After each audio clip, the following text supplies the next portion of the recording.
Ah. Okay, respiratory emergencies. Sorry, I didn't realize cardiovascular would take so long, but here we are. Same as cardiovascular, we'll go over anatomy a little bit, a quick review, and then we'll jump into what's going wrong, what we might hear, what we might see, all that jazz. All right, tell me what normal breathing looks like for adults. Clear and equal lung sounds bilaterally. Okay, what else? Adequate chest rise. What else? Not using accessory muscles. No accessory muscles used. What'd you say? Was that it? Yeah. All right, what about numbers? 12 to 20. 12 to 20 breaths per minute. What's ideal pulse ox? 95 to 100. 95 to 100. Okay.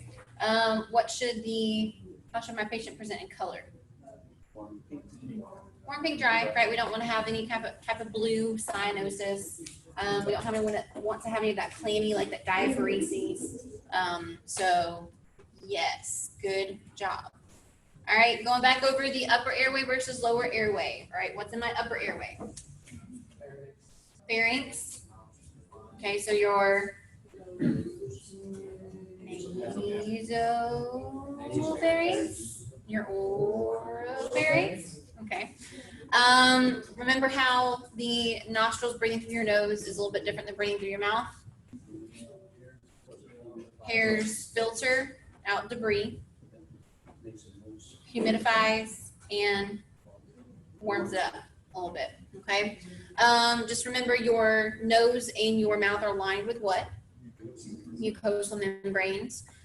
We want to make sure that we're aware that we can have either intentional or unintentional absorption of chemicals or drugs or any type of particulates through those mucosal membranes. And then also too, when you're giving oxygen, right, especially through that nasal cannula, we don't really want to have it on a higher setting than how many liters per minute? 6 liters per minute, right? Because we can dry out those mucosal membranes in the nose. It's not good. It can be irritable, painful, it can bleed, all that jazz. All right, so the larynx, what's in the larynx? Your vocal cords, right? So your voice box, right? It's protected by all of that cartilage, especially that prominent Adam's apple. All right, once we go through the vocal cords, we are now in the lower airway territory. All right, tell me about my trachea. What's it made up of and why? Tubes. All right, so we've got the cartilage rings. Okay, why do we have those cartilage rings present? It doesn't collapse in itself from negative Right, pressure. because when I breathe in, my diaphragm helps me create what in my chest cavity? Negative pressure, like that vacuum, right? If I didn't have those cartilage rings, that negative pressure created every time I inhaled, my trachea would collapse on itself. Okay, do we need an open trachea to have proper breathing going on? Yes. Yes. All right, so we go down to the landmark where it bifurcates, the carina, right, the little bikini bottom, remember? Branches off to the main stem bronchi. We got right and left. All right, from those bronchi, we go into smaller bronchioles, and we end up in our little grape sacs, alveoli. All right, what is the alveoli lined with? Capillaries. Okay, so pulmonary capillary beds. All right, what is onboarded here? Hopefully, O2 molecules. What is offloaded here? Hopefully, CO2. Okay, the walls of these capillary beds are very permeable, so it's kind of path of least resistance. Doesn't take a whole lot of effort for that gas exchange to occur. Okay, it's a good recap. Everybody good with the anatomy? Great. All right. Everybody good in Zoom land? Yeah. Do we want to watch the video again? Or are we okay with the process? Yes? I think so.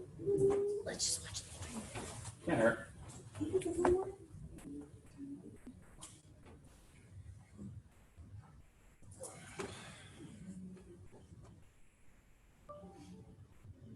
Oh, hey. Buying a car from Groom is so easy. All you need is a phone and a finger. Just scroll through. I've been looking at my search history. Yes, it has. Maybe it's different. Air first enters the body through the mouth or nose and quickly moves to the pharynx or throat. From there, the air passes through the larynx or voice box and enters the trachea. The trachea is a strong tube that contains rings of cartilage that prevent it from collapsing. Within the lungs, the trachea branches into a left and right bronchus, which further divide into smaller and smaller branches called bronchioles. The smallest bronchioles end in tiny air sacs called alveoli, which inflate during inhalation and deflate during exhalation. Gas exchange is the delivery of oxygen from the lungs to the bloodstream and the elimination of carbon dioxide from the bloodstream to the lungs. It occurs in the lungs between the alveoli and a network of tiny blood vessels called capillaries, which are located in the walls of the alveoli. Here, you see red blood cells traveling through the capillaries. The walls of the alveoli actually share a membrane with the capillaries. That's how close they are. This makes it possible for oxygen and carbon dioxide to diffuse or move freely between the respiratory system and the bloodstream. Oxygen molecules attach to red blood cells, which travel back to the heart. At the same time, the carbon dioxide molecules in the alveoli are blown out of the body with the next exhalation. Gas exchange allows the body to replenish the oxygen and eliminate the carbon dioxide, both of which are necessary for survival. I want to know what language that one is. Polish. What's F? Why? Oh, okay. All right. Good recap for everybody. And does anybody have any lingering questions? Did that not like stick from the human body moving forward? Good with everybody? Okay. All right, so guys, that brainstem, remember that itty bitty little circular aspect of the overall component of my brain.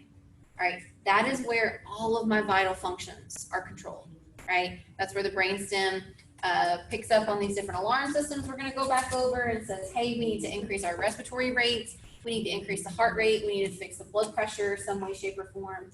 All right, so very important to understand, especially if we had a head injury, like a significant TBI, a traumatic brain injury. If we have that brainstem area affected, then we're going to be in really bad territory because we might knock my patient's respiratory drive out altogether. We might have irregular heartbeats. The blood pressure might be out of whack because that is the main control center for all of those vital functions. Okay.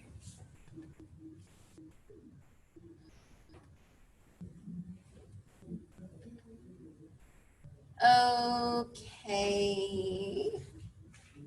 Guys, there's a lot of things that can cause difficulty breathing. Some of them are very minor, and I'm not extremely worried about the overall status of my patient. Some can lead to a very significant problem. Okay. So we are going to go over some of these. Guys, we've already talked about this. What's pulmonary edema? Fluid, blood in the lungs. All right. We know that's a problem because what's happening? So you're drowning in your own fluid, yes. Gas exchange is Right. by Guys, if that fluid butts up against those capillary walls, it's no longer permeable. I'm not getting O2 onboarded. I'm not getting CO2 offloaded. Yes, sir. We had two effectors that came back from lunch. So one goes to school here, so I'm gonna try to slide somewhere there that's supposed to go. what? So everybody's clear that if we have any type of fluid or obstruction in the alveoli sacs, we're not having that gas exchange happening. That's not good for anybody, right? Now we're talking about that. All right, pleural effusion. What is this? That's the line, right? Uh-huh.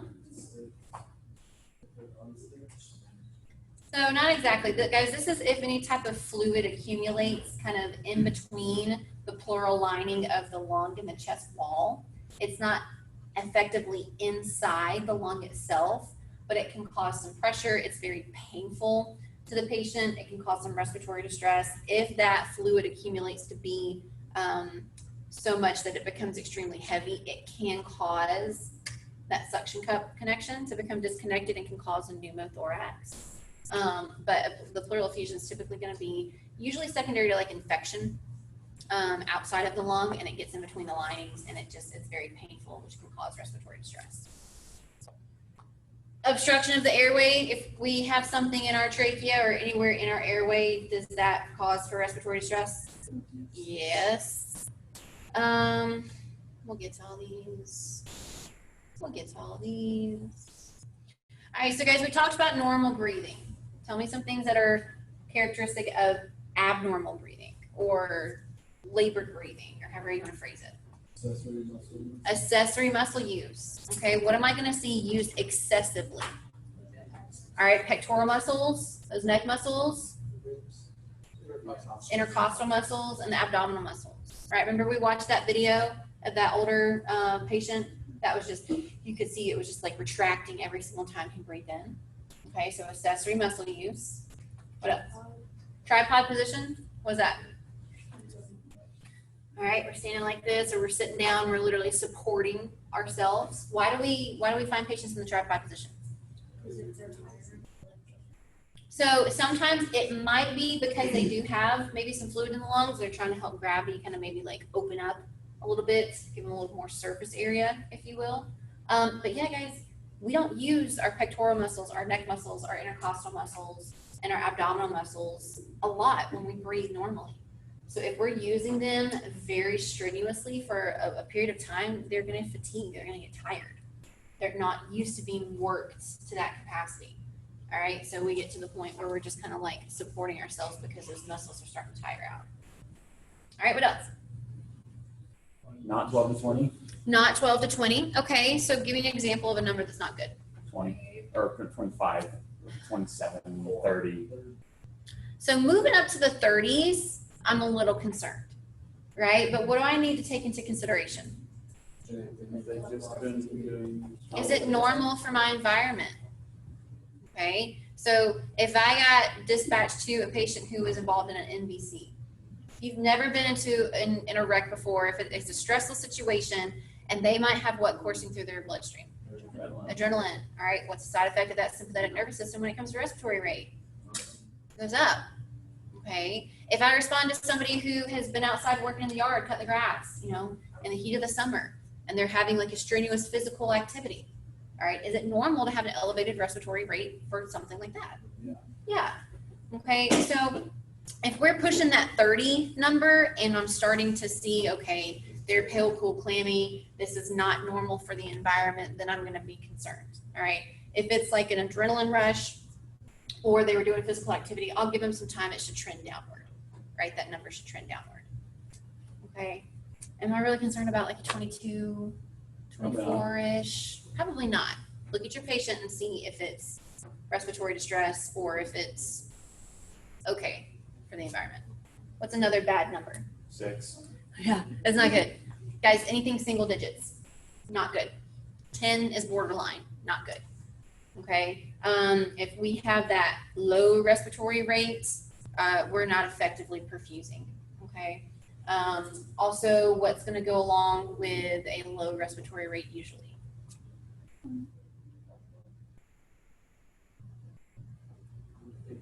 Like inadequate chest rise. Okay, so what kind of chest rise? What descriptor? Shallow. Shallow. Very, very shallow chest rise usually accompanies a low respiratory rate. I don't ever want to hear shallow. If I hear shallow or see shallow, what am I doing for my patient? I'm bagging them. Okay. What else don't I want to see? What else is bad to see on your patient or hear about your patient? Lung sounds that are not. Okay, so bad lung sounds, anything that's abnormal or adventitious. We're going to go over those today. We get to hear those today. Okay. Maybe unilateral chest rise. Not good. A regular pattern. Not good. Okay. Everybody pretty well versed on what's good versus bad?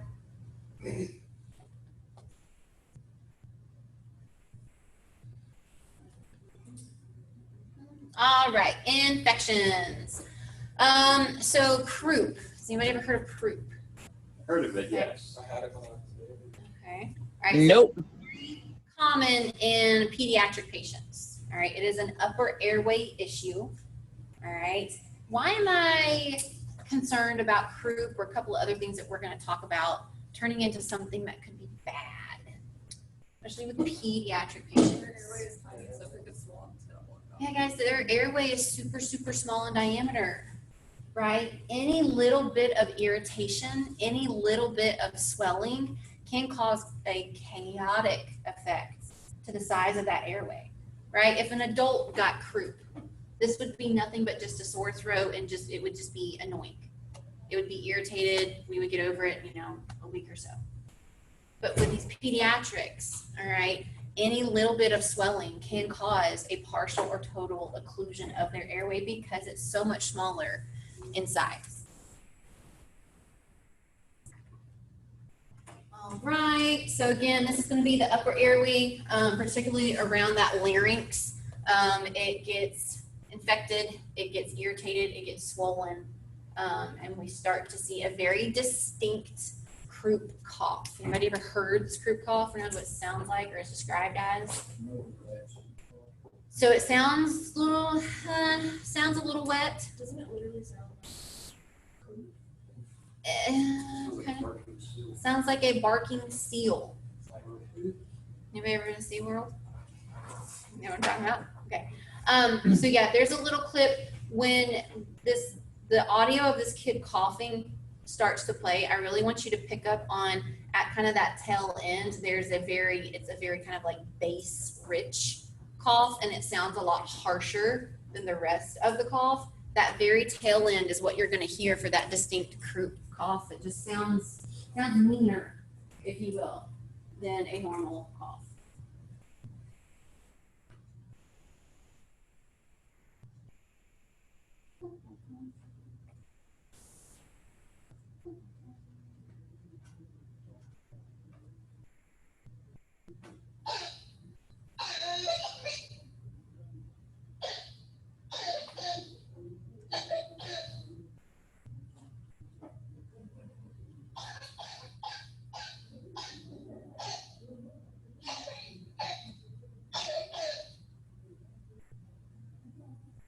So here, just that kind of, it sounds like a normal cough, and then it's just like, it really like ramps up. Yeah. Yeah, right there. Yeah.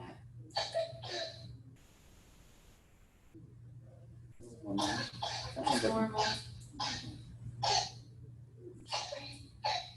That sounds like whooping cough. That sounds like whooping cough. Yeah, that's what I was thinking. So yeah, guys, this is a very sharp.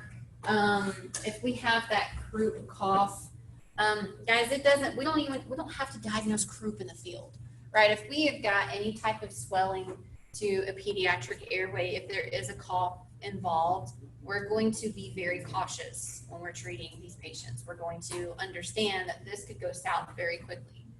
Okay.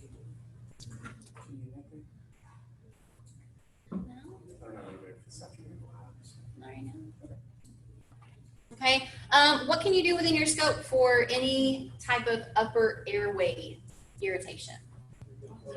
Humidified oxygen, right? Why do you think humidified oxygen works well with an upper airway irritation like croup? Doesn't dry it out. Doesn't dry it out, okay, so maybe all of that coughing, we're moving all of that air back and forth. It's maybe drying out some of those mucosal membranes. It might hurt a little bit more. What else? Cool could help soothe the inflammation. Hmm? The cool air could help soothe the inflammation. So even if we're in room temperature, right? According to most people, you would not say that it's cold in here, right? It's just kind of a normal temperature. By the time we introduce that moisture and the movement of that breathing that moist air into the airway, it's significantly cooler than the body temperature, right? So the cool aspect can also help subside some of that swelling. All right, because remember, especially when it comes to treating like injuries and just overall, if anything is cold or cool, what does it do? It constricts. When anything is warm, it expands. Okay, so you might even see if you've got probably not a first-time parent, probably wouldn't know to do this, but if you've got someone who has dealt with this before, if it's a cooler morning or if it's cold outside, they might be sitting with their kid outside waiting for you guys to show up to get that cool air to that irritated tissue to kind of subside that swelling a little bit. So humidified oxygen works great with croup or any type of upper airway irritations, especially in these kiddos. Okay, epiglottitis, break that down. What's happening here?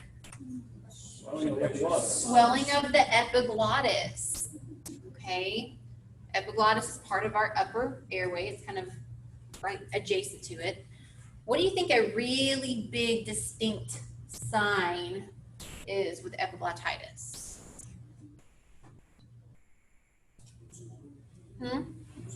Okay, so can't swallow. So to a kid, if swallowing hurts because the epiglottis is swollen and it's irritated, every time it moves, it hurts, right? Every time you swallow, it moves. So they're just not going to do what? They're not going to swallow. So what are they going to be doing? Not eating. All right, so that if we have consistent drooling, because guys, even just talking, just sitting, we swallow excess saliva that accumulates in our mouth. Okay, so even if they're not drinking fluids or they're not eating, they're not going to be swallowing anything at all. So that excess saliva is just going to come out of their mouth in the form of drool because they don't want to swallow because it hurts. Okay, this is bacterial. You will usually can see like a low-grade fever with epiglottitis. All right, but that drooling is a very big indicator that we've got an upper airway irritation. Okay. Are we okay with that so far? All right. RSV, guys, this is just normal bugs and cooties. Typically during like flu season, these really ramp up, especially if kids are going to like daycare or school and they're around other kids. They don't understand the concept that they just sneezed on the kickball. And they're like, here, let's share. Yeah, sure. All right. Huh? Yeah. We try so hard to tell Walker to cover his mouth. I'm like, bro, yeah, but like just anyway. Again, we're going to look and see if we have irritation to that upper airway. Treat appropriately, give them O2 if we need to, maybe that humidified oxygen, but this is just kind of the run-of-the-mill gooey cooties. All right, guys, so let's take a step back. Let's do a little bit of critical thinking. Okay, go back to when we talked about pediatrics and lifespan development. What are they to us when we come up on scene? They're what of us usually, especially if they don't feel good or they're scared. Right? If we're to the point where we've got croup or epiglottitis, they're not going to feel good. They're going to feel really puny. All right? Who do they want when they feel puny? Mama. Okay, so you need to keep that in mind because what's going to happen if you're scary, coming off looking, in crazy uniform, I got big flashy lights on my truck, they don't feel good, they're scared of you, and they want mama, so mama's holding them, right? Or they're sitting in mama's lap.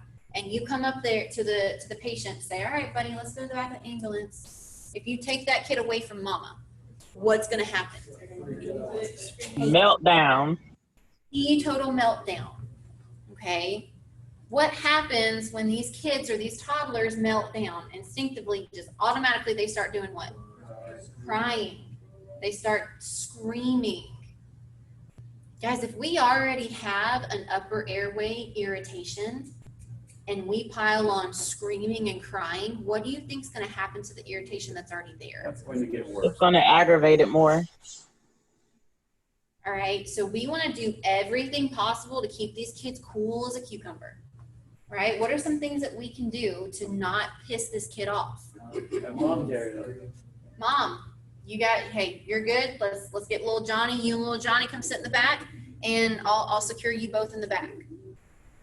Okay. Now, guys, obviously, this is if the kid's stable enough to make that decision, right? If we come on scene and that kid looks sick, we've got altered mental status, we're dealing with a very critical kid, it doesn't matter. I'm taking kid away from mom so I can properly care for that patient. But if they're stable and they're A&O times 4, we want to keep them with caregiver whoever that might be, as best as possible. All right, what else can we have caregiver do? With what? Administer meds. Because guys, again, even if mama's holding them, if I'm scary coming at them with a mask, trying to push something in their face, what are they going to think I'm doing? Trying to hurt them, right? But if mom says, hey, let's hold this right here, it's okay, mom's not going to hurt you, they're going to trust mom a lot more than they trust you. So get mom or caregiver involved in the patient care. Have mom hold that nebulizer for that humidified oxygen. Okay. Did we talk about blow-by treatment when it comes to airway management? No. All right, so especially for pediatrics, remember we do have, you should have pediatric size non-rebreathers, pediatric size BDMs, pediatric size nasal cannulas. All right, but again, if we don't want to irritate this airway that's already jacked up, coming at them with a mask or trying to shove something up their nostrils probably won't go over very well, right? Even if they feel that bad, they might be pushing it away if mom's trying to do it because they're just like, it's pissing me off, go away. All right, so we often use what's called the blow-by method when it comes to delivering oxygen to pediatric patients. So just take like a, just a regular, maybe a non-rebreather mask, hook it up 10, 15 liters per minute. You might not have the ability to just fully attach it to the pediatric patient's face, but just hold it away from them and have it blowing in their direction. Okay, sometimes you can get like just extension tubing for the oxygen, so where it's just like this, the open plug on each end, and then just have mom just kind of hold it down here so it's not claustrophobic all up in their face, but you're still directing oxygen towards their airway, so when they do breathe in, they're getting some oxygen. Okay, so that blow-by method is used a lot with kids because we don't want to further piss them off to further irritate their airway. That make sense? Cool. Bronchiolitis, what does this mean? Break it down. It's the inflammation of your on your bronchi and your chest. I'm sorry. Inflammation of your bronchioles. Okay. Again, this is usually secondary to those ooey cooties that develop into this this stuff kind of settling and developing in the bronchioles. You will see them become irritated. They'll become swollen. They'll have that nasty mucus contained in that lower airway. How do you think they might present? Okay, so wet coughing sounds. Maybe they have what we call a productive cough. What does that mean? If you're coughing, you're having crap come out when you cough, right? Where your body's expelling all that stuff from your lungs. If we do have a productive cough, what do we want to notate? This needs to go in your chart, and this needs to be registered for your medical knowledge. Yeah. What color is it? How thick is it? Yeah. How viscous is it? All right. Typically, guys, we've got a couple of array of colors when it comes to productive cough. Okay. What do you think red means? Blood. Blood. Okay. Or pink? Blood. Keep in mind too, guys, if somebody's been coughing for a very long time, we can actually irritate the lining of that upper airway. So we could just have maybe some soft tissue damage that blood's coming from that. It doesn't always mean that it's coming from inside the lungs. All right. We have green. What does green mean? Usually, we're in like the prime stage of infection. right? If you've got a cough or if you've got pneumonia, that virus or that bacteria that's causing that illness is still running pretty rampant. That green means that it's currently running its course. It's kind of currently running the show, right? What if we have like the yellowish, maybe some brownish tint?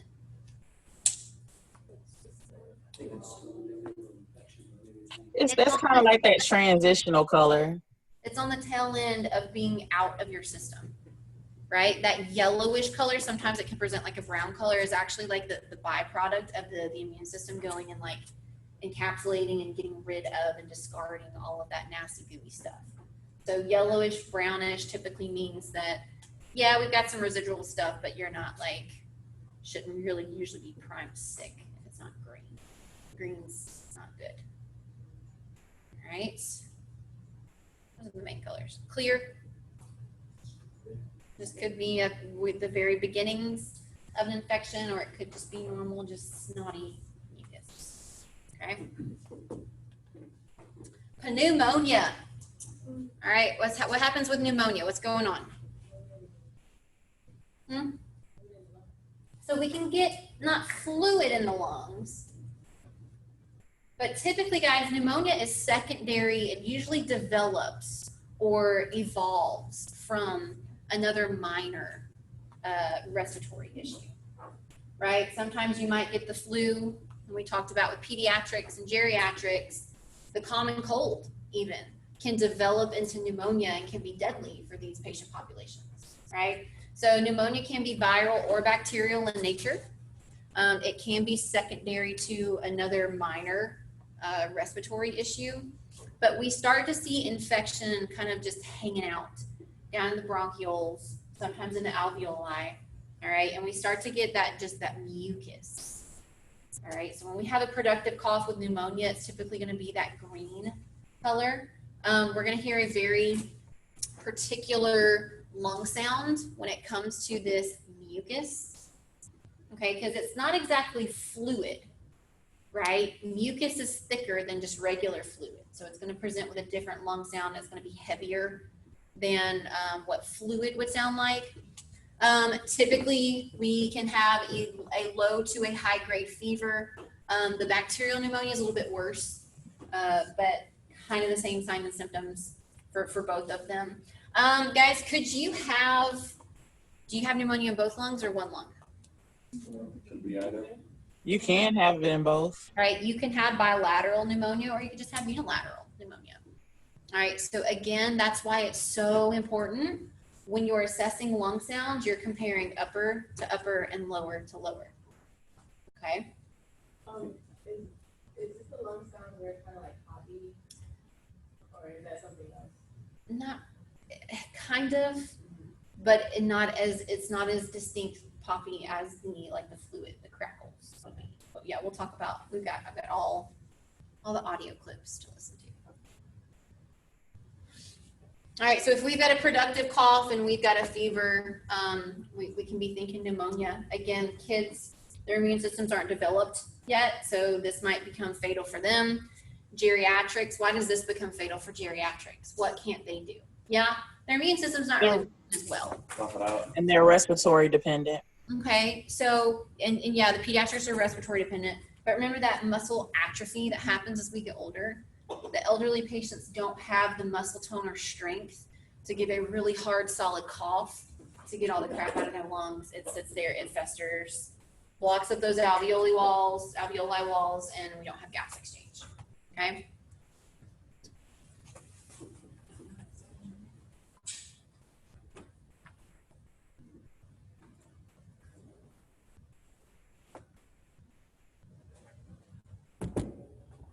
Pneumonia is inflammation in your lungs caused by an infection.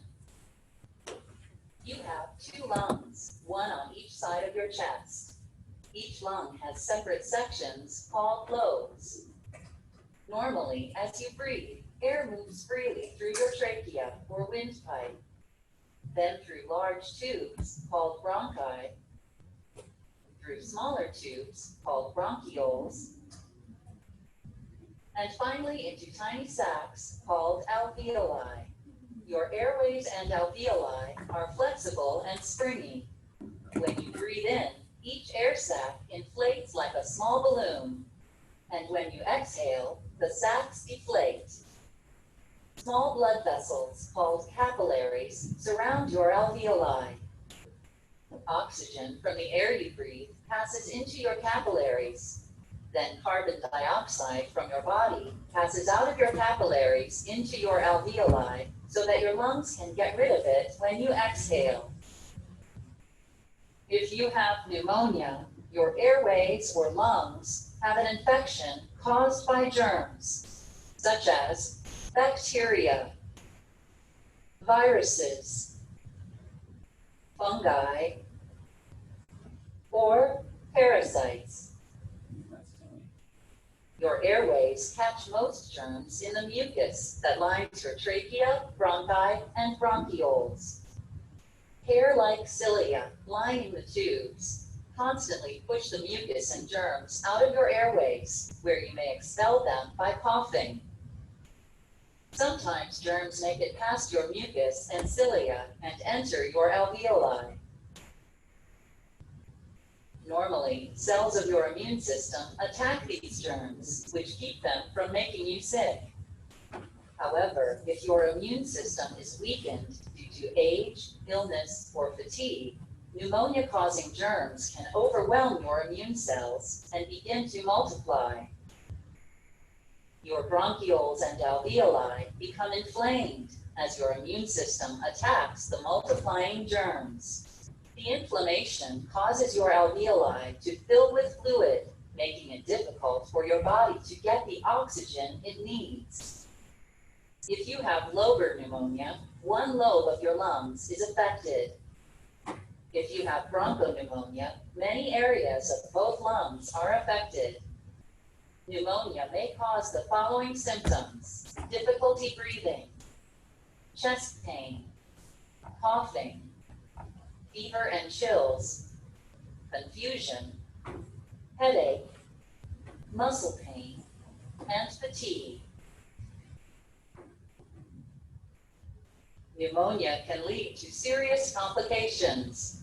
Respiratory failure occurs when your breathing becomes so difficult that you need a machine called a ventilator to help you breathe. Bacteremia occurs when the bacteria causing your pneumonia move into your bloodstream, where they may travel to infect. Blah, blah, blah. All right. Does that make sense, guys? We get all of that mucus. It develops from that bacteria, that virus. We've got to get it expelled from our lungs, so we get it out. We don't become septic. We have that gas exchange, all that jazz. It is no fun. It is no fun.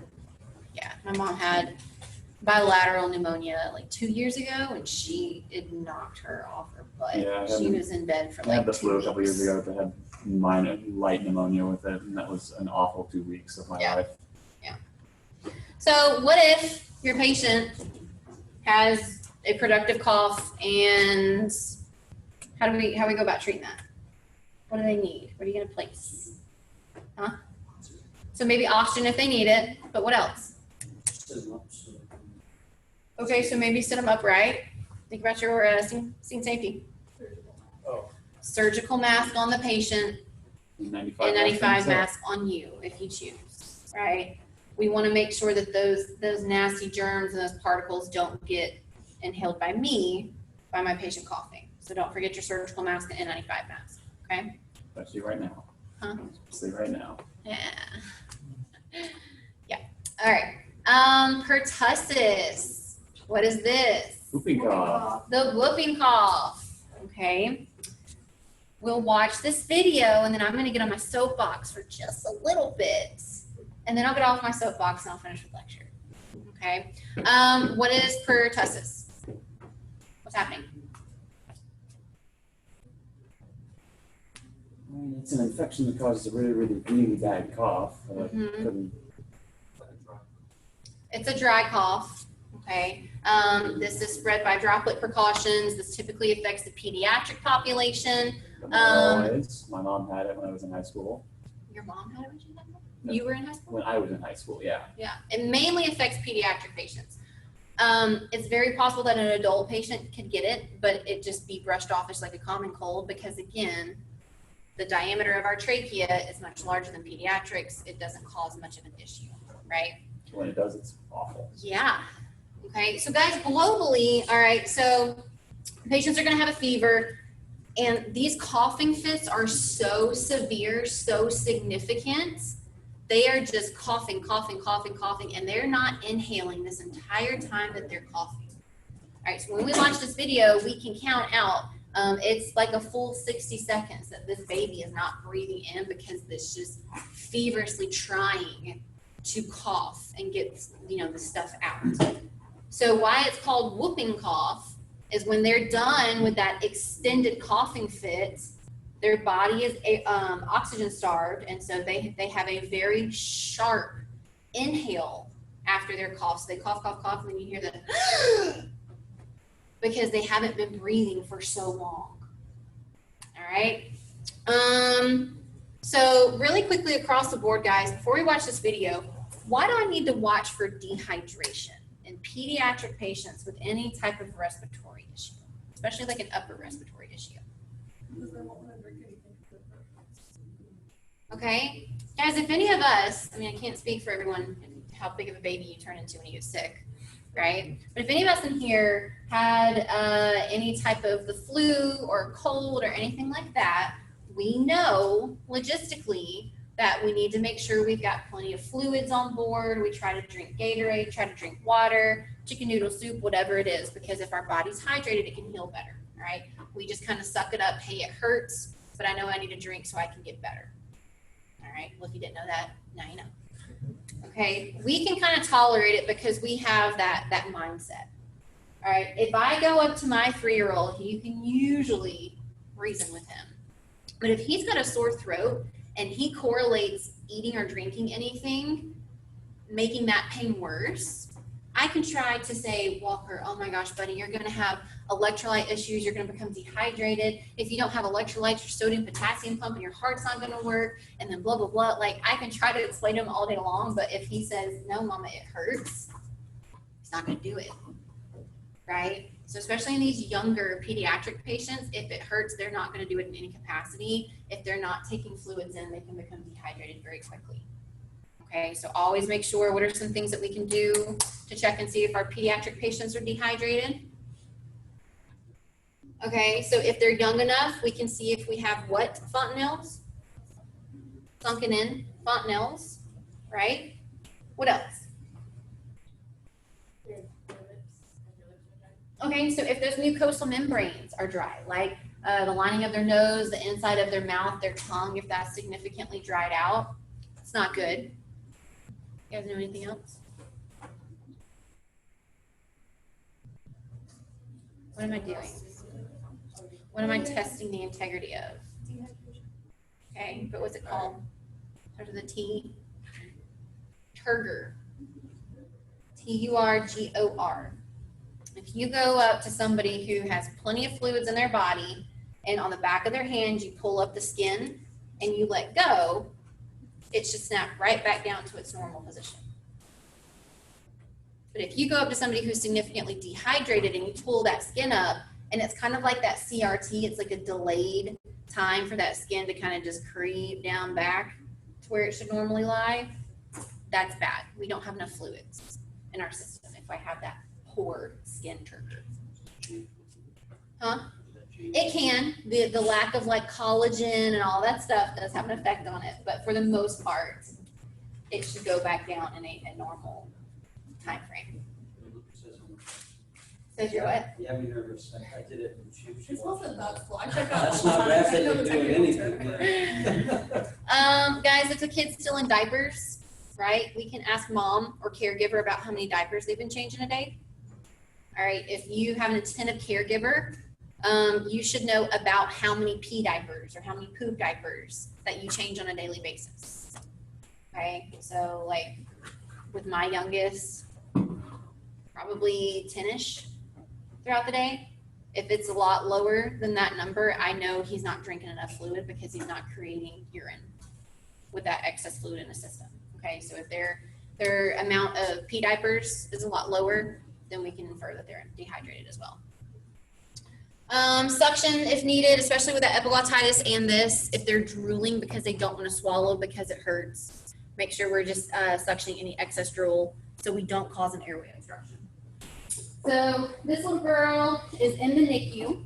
Well, I don't know if it's NICU, but she's in the ICU. She's hooked up to these monitors. She gets into a coughing fit. She actually has a feeding tube, all right, a nasogastric feeding tube inserted that goes directly into her stomach because she's not eating on her own, right? Because it hurts, so swollen, blah, blah, blah. So you'll hear her get into a coughing fit. The lights aren't perfect in here. You can actually start to see her. She starts to get cyanotic around her mouth. And you can hear the alarms that she's hooked up to, the monitors start to go off because her oxygen levels are dropping down so much. All right. So watch this and then I'll get myself.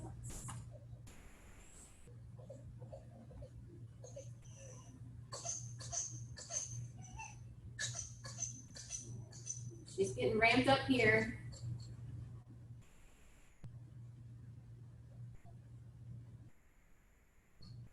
Still not breathing. Still not breathing. Getting blue. Still not breathing. Still not really breathing. See how blue she's getting? Still really not breathing.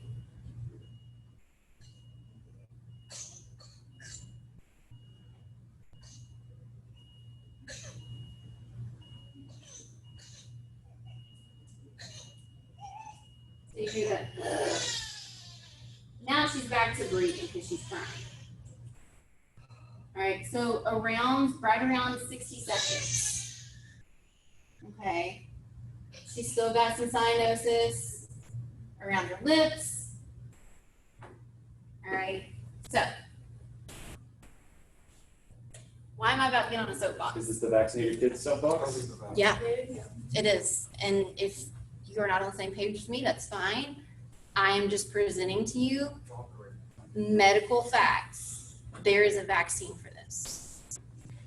All right, now granted, I don't know the exact age of this little kid, but they don't give you all of the vaccines the second you're born. They tier them out, like you'll get some starting at 2 months, you'll get another at 6 months, 9 months, a year, all of that stuff. So it's possible, I can't remember when you start getting that vaccine. I think she got it at 2.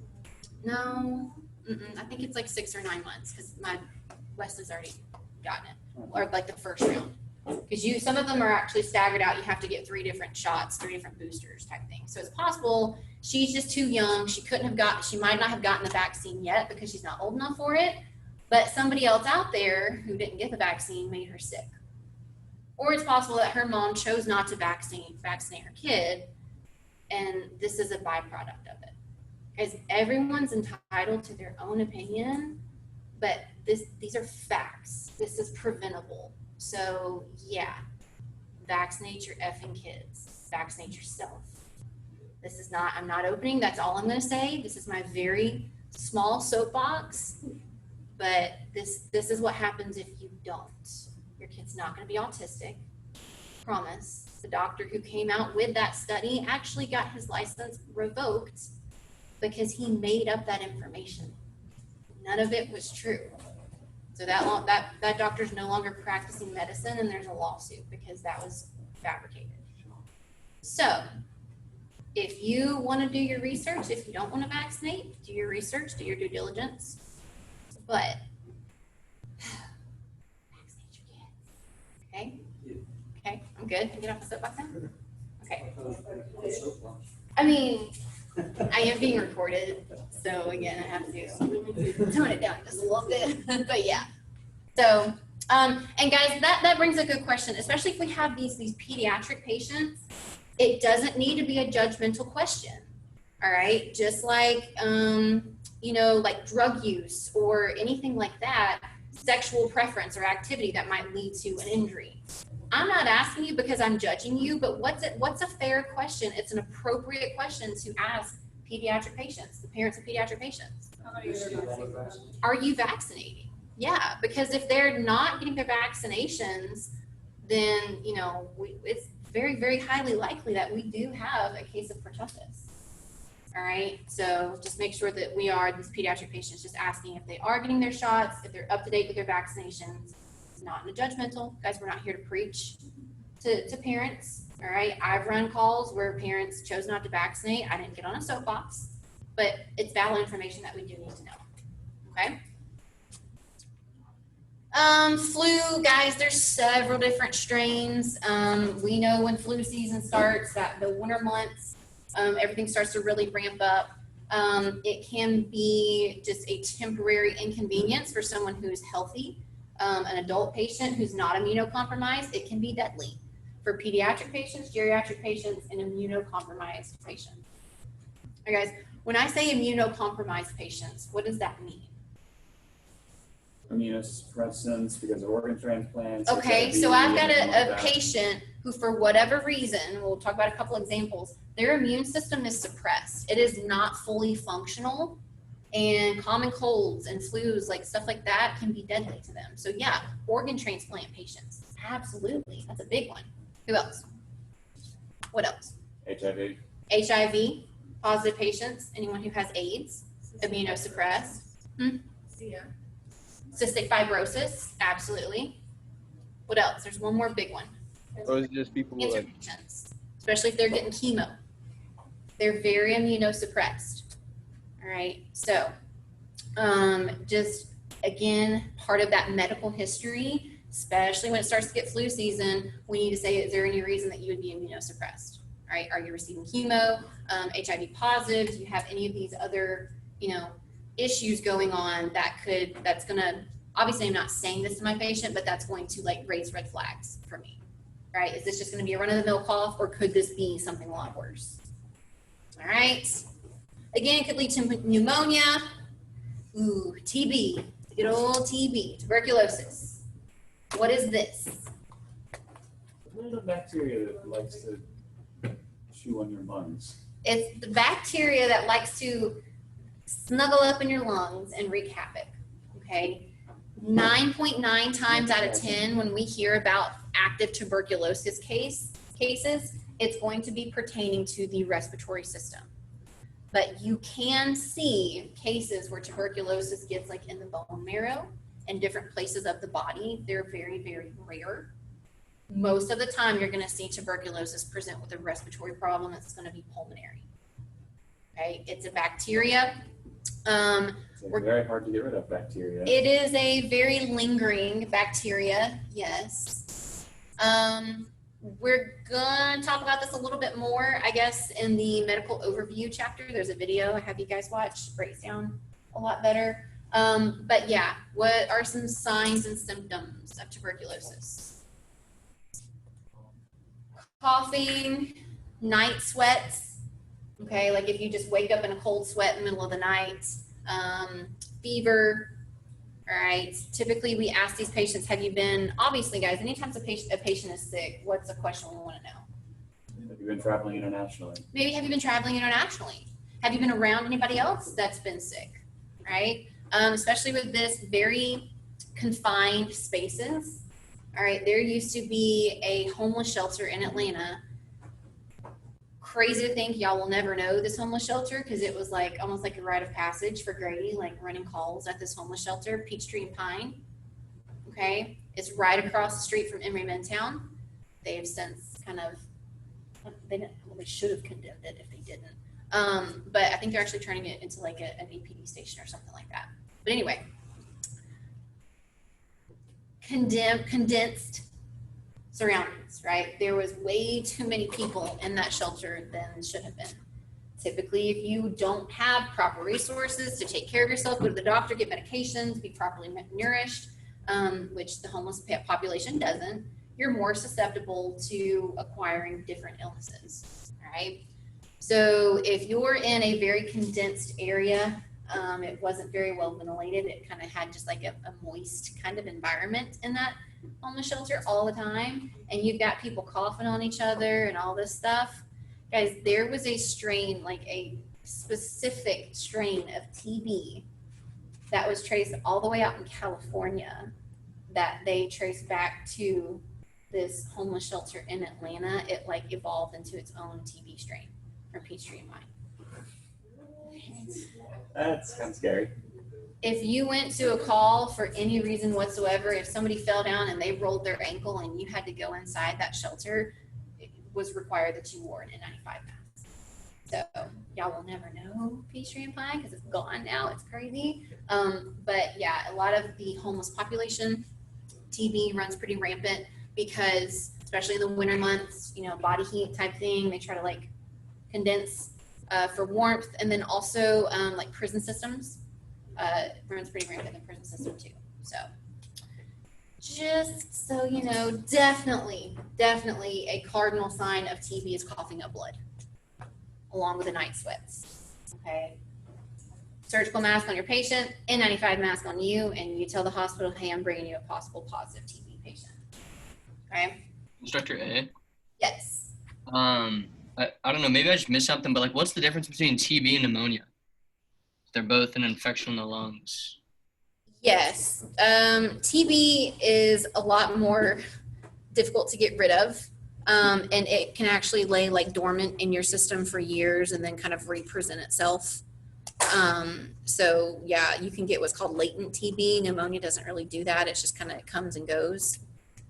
But yeah. TB is basically just a specific bacteria that's really bad for you. Don't get it.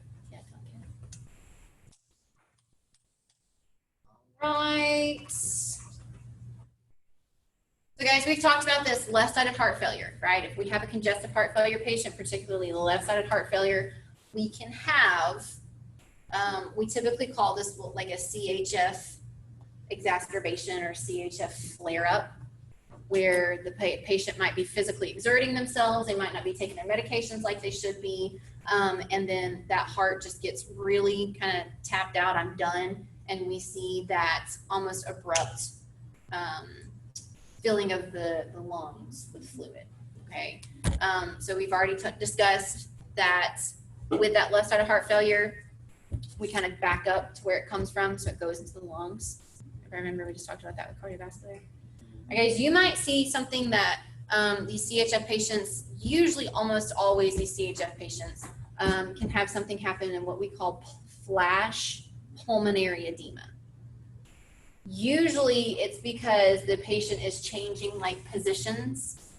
All right, so most of the time you're going to see if a patient is in like a lower position, like maybe, you know, moving the laundry over or doing something on a lower level, and they abruptly stand up. All right, that position change causes a fluid shift in your body, and your heart doesn't work well normally. The heart can't handle the stress of that fluid change from the position change, and then we see almost we call it a flash pulmonary edema. Just very quickly we see the lungs fill up. Okay, so with that difficulty breathing, that pink frothy sputum, we're going to have very distinct lung sounds. We'll talk about that in just a minute.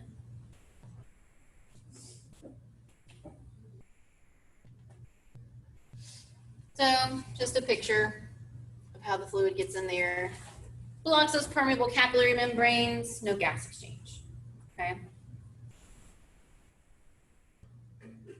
Okay, everybody with me so far? We're going to take a little bit more time on COPD. All right. All right, guys, what does COPD stand for? Chronic obstructive pulmonary disease. Chronic obstructive pulmonary disease. All right, if you hear COPD, what do you always think? An interchangeable term. Emphysema. All right, so guys, COPD is a very big umbrella diagnosis. Okay, you have subcategories underneath that umbrella of chronic obstructive pulmonary disease or disorder. Emphysema is one of them, but it's not the end-all be-all form of COPD. Okay, typically emphysema is the most common type. We're going to talk about that. But what else can cause COPD? Huh? Long-term smoking, yes. But what else can be like a reoccurring issue the patient has that can be termed a chronic obstructive pulmonary disorder? Huh? Bronchitis. Guys, you can have some people who have chronic bronchitis all the time. They have chronic bronchitis. Is that a chronic obstruction of your pulmonary system? Yeah. Okay, bronchitis is underneath that umbrella term of COPD.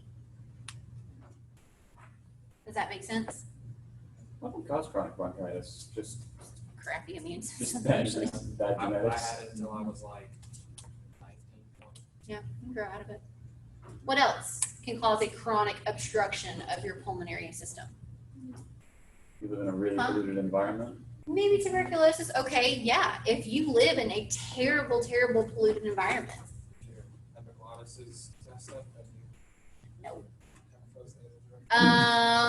What else? I'm sure somebody in here has it. Asthma. Really bad asthma. Okay, if it's to the point where you're taking an inhaler like all the time, are you chronically having your pulmonary system obstructed? Okay, so asthma falls underneath that umbrella diagnosis or umbrella term, goodness gracious, of COPD. Okay, it's not just, hold on, my mom's. Pause.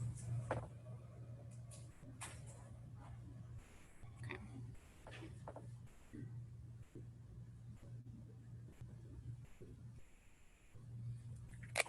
All right, so guys, it's not just COPD that, I'm sorry, not just emphysema. We have that emphysema category, we have chronic bronchitis, and we have that, significant asthma that falls under that COPD umbrella. Does that make sense? Wait, cystic fibrosis falling? Yes. Okay. Dun, dun, dun. Guys, for one reason or another, whether it is the chronic exposure to the pollution and the smog, or the bronchiolitis, or the bronchitis, or the asthma, okay? Chronic bronchial obstruction, and it gets to the point where the structure and the composition of my alveoli and the bronchioles and all of that stuff can start to become compromised if they're over and over and over again obstructed. Okay, we usually see this compromise of the structure, particularly in emphysema. Okay. All right, so with emphysema, who is at risk for Smokers. emphysema? Really heavy smokers. Very heavy smokers, okay? Guys, that's a lot of it. Elderly. The elderly. Yes and no, just because of their immune system, because of the degrading of the structures of the airway, but typically if you're chronically exposing yourself to cigarette smoke or pollution, or maybe like any type of, if you work like at a factory, or anything like that. So that's the when you're actually, environment, the environment. Yeah, that can kind of start to, that residue inside your lungs. Okay, so with COPD, I'm going to draw my beautiful, lovely, artistic version. All right, so I've got a bronchiole here, and then I have my neat, nice, put together gray clusters that form my alveoli. Right? Pretty standard fare. Okay, so guys, all along the walls of these individual alveoli are what? Capillaries. All right, so I have got all of these green little tick marks are surface area where I can have that gas exchange occur. Okay, when I breathe in, they inflate nice and big, they deflate, they've got that elasticity to them, and I've got really good surface area for gas exchange with this normal, healthy alveoli. All right, so here's this. So this is kind of what a COPD or an emphysema's alveoli looks like. Okay, all of these little curvatures and these nooks and crannies, I lose all of that surface area when it comes to the ability to have that gas exchange, right? So they're spread out, there's not as many, and that's significantly less amount of area for me to have that gas exchange occur. All right, guys, they've become just kind of floppy. The elastic value to them is not nearly as strong as somebody who doesn't have emphysema, okay? They also, especially if it's because of pollution or cigarette smoke or any type of environment like chemicals or something like that, we can start to see mucus develop in there. So on top of having a floppy alveoli, less surface area for this gas exchange to occur, we've got this mucus kind of clogging up, blocking some of that surface area, clogging up the bronchioles or the bronchioles, and making it that much harder to physically get air down in there and have that gas exchange. Okay. Everybody okay with kind of what's going on? normal versus emphysema? It says there's a trap area there. Okay, we're about to get to that. You can't like breathe it out. Okay. So, all of this floppy surface area, remember this normal alveoli, it is just, the springs are nice and tight. When it inhales, it snaps right back when we exhale, right? It's got that elasticity to it. This doesn't, okay? So every time somebody with significant emphysema exhales, those alveoli are not kind of springing back to their normal self. They're not expelling all of that air. It just kind of gets trapped in limbo because they're not being forced out by that kind of like springing back to the normal, nice, firm, circular shape. Okay, so air can get trapped in the alveoli. It's just kind of there in like purgatory. It's not doing anything. This is why you will typically hear COPD patients, especially emphysema patients, we refer to them as pink puffers. Okay, they have to work very hard on exhalation. Because remember we talked about the more active on a normal healthy person, the normal physical act of breathing is inhalation, right? You have to open up those walls. It's not really that hard, but when we exhale, it's just passive, right? Our diaphragm relaxes, everything just kind of goes back to normal. We don't really have to work to breathe out. With these COPD patients, these emphysema patients, when they're exhaling, when they're having an emphysema flare up, you're going to see them, they get that pursed lip, and they have to work really hard on exhaling because all that trapped air in their alveoli, it just sits there. It doesn't contribute to gas exchange. It makes it harder for them to breathe in and fill up those alveoli because that space is already taken up by that trapped air. Okay, so the exhalation process in these emphysema patients is much more significant. It's much more labored. Okay. Does that part make sense so far? All right, so now knowing what we know about how it's structured and what's happening versus what's not happening in an emphysema patient's alveoli, what do you think is going to be different for their baseline? Some of their baseline readings are going to probably be different, right? For what do you, maybe their O2 levels, what do you think their normal O2 levels would be? Probably lower, right? A lot of times these emphysema patients are going to be the patients who are on home oxygen. And because of that lack of surface area, all right, they have a normal lowered SpO2, like maybe 85 to 90 is normal for them. Okay, so we need to keep that in mind. Typically, these patients who are on home oxygen, they'll know their normal levels and they'll tell you if that's a bad number or if it's an okay number. They typically will also know how many liters per minute they're on at home. It's usually a nasal cannula, but they're usually, ideally, these doctors will send them home and say, okay, your baseline O2 levels are at 86%. She'll send her home and say, I'm gonna have you on 2 to 3 liters of oxygen or liters per minute of oxygen. I don't expect you to get to 100% saturation based on your medical history. If we're hitting that 95%, that's good for you. That's 100% for her. Does that make sense?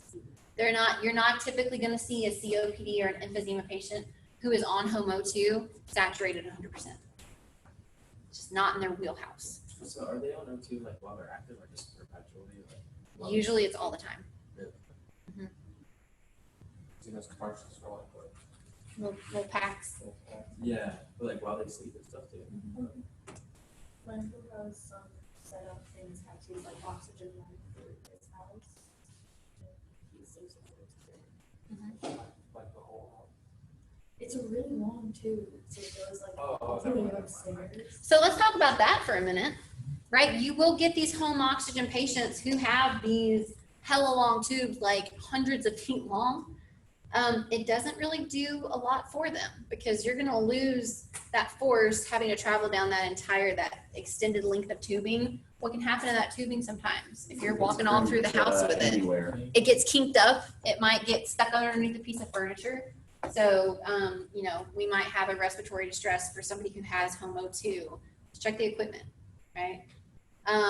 But yeah, guys, you shouldn't expect these emphysema patients to ever really sat at 100% if they're to the point that they're on home O2.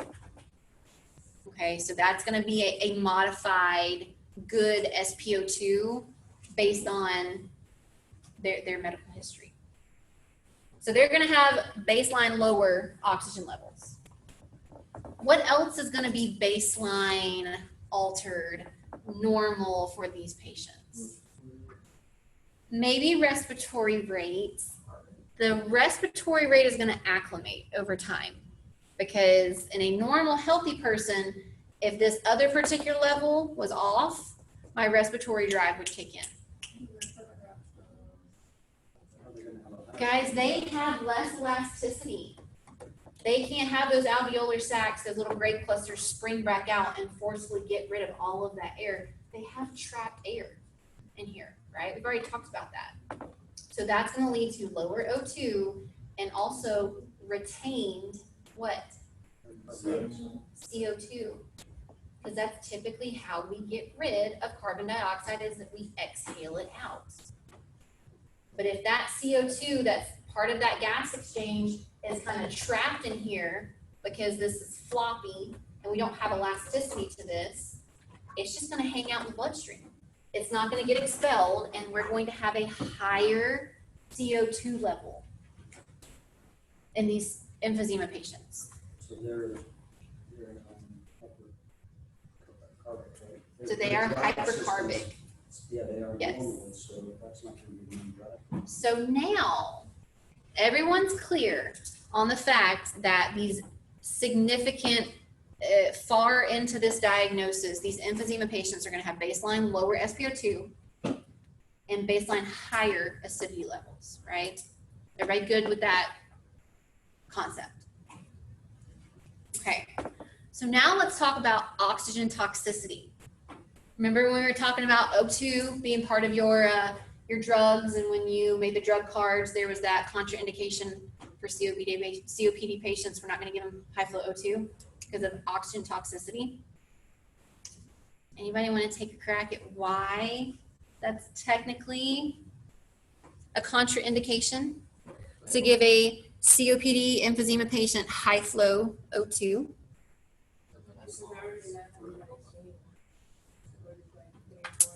So they're already having no exchange. So kind of what's the point, are you saying?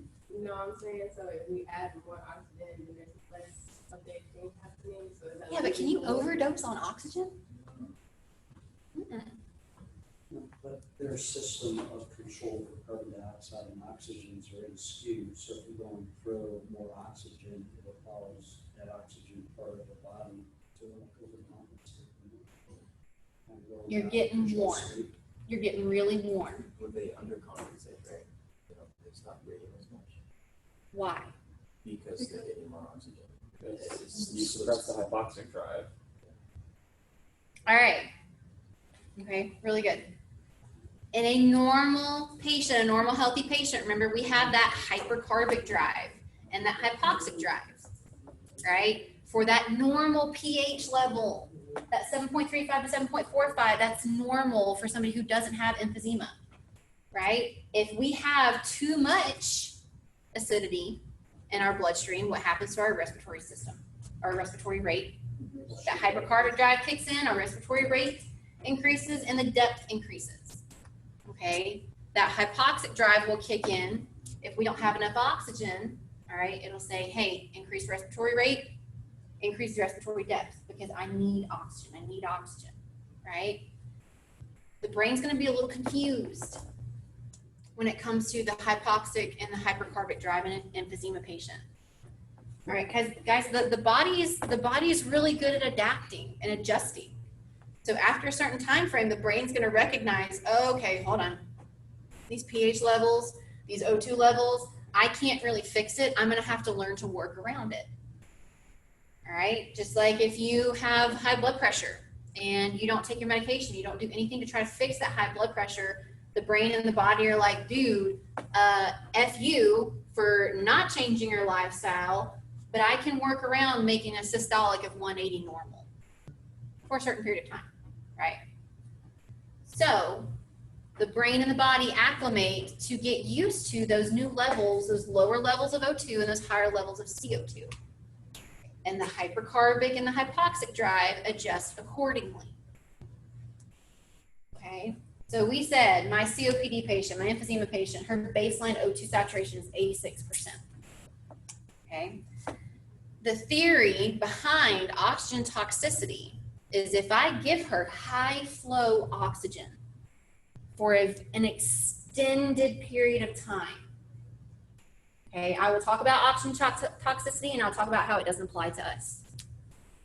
If I have you in the hospital for days, all right, maybe weeks, but I'm giving you this emphysema patient high flow oxygen, 100% oxygen, her body's normally used to 86%. What is her twisted hypoxic and hypercarbic drive in the brain gonna think? I've got a shit ton of O2. I'm used to 86%. I'm now at 100%. If I've got this much oxygen, I don't need to do what anymore? Breathe. Breathe. You can totally knock out the respiratory drive of an emphysema patient if you give them extended amounts of high flow O2 by tricking the brain, because those numbers are not normally as high as they would be if we weren't giving them high flow O2. That makes sense to everybody?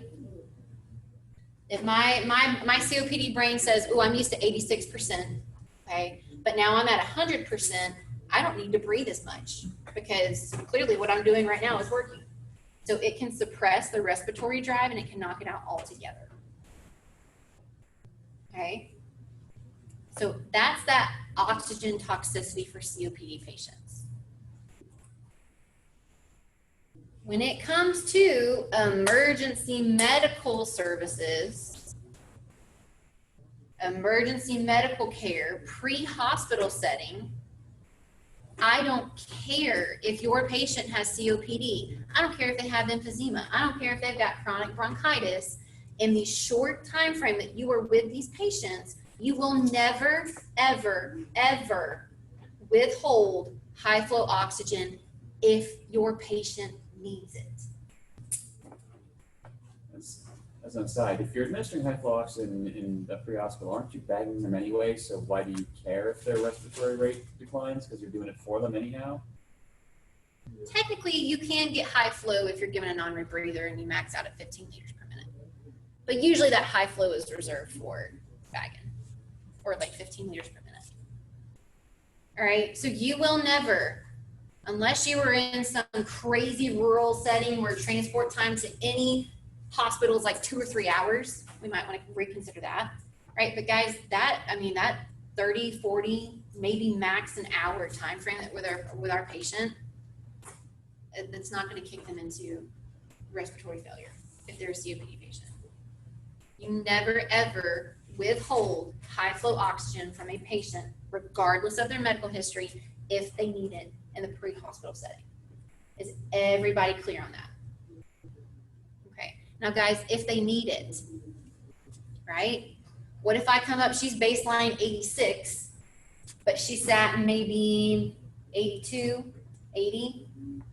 Okay, do I need to bag her if that's just a little bit lower than her normal? No. All right, I'll put her on a nasal cannula, and if she's normally on 3 liters per minute, I'll bump it up to 4 or 5. Because I'm trying to get to her target normal range of that 88. I'm not trying to get her to 100. That makes sense? Now, if she is normally sat and her normal baseline is 86 and she's like in the low 70s, she's pale, cool, clammy, she's cyanotic, it is very clear that she's not perfusing, then absolutely I'm going to give her high flow O2. I'm going to bag her. I'm going to give her a non-rebreather, whatever's applicable for her. Because normally if you saw an O2 sat of 82, you'd be like, ooh, you get a non-rebreather. Might have to bag you in a little bit, right? But that's not too bad off for her. She's normally at 86%. Okay, so again, guys, you've got to have that critical thinking, you got to step back. Again, treat your patient, not your equipment. Let's talk about that medical history. Is she already on HOMO2? If so, let's just bump it up a couple liters. I don't want to get these emphysema patients to 100%. It's just not, it's not feasible. I want to get them to their normal number. Okay, everybody good with that? The oxygen toxicity, what it is, it does exist, but it doesn't apply to us in a pre-hospital setting. Because what are you going to tell your QA department or the ER doc when you're rolling into an ER with a patient who has a respiratory rate of 4 and they're hardly breathing and you don't have any high flow O2 hooked up? Oh, sorry, doc, he's got emphysema. It's contraindicated. Not good.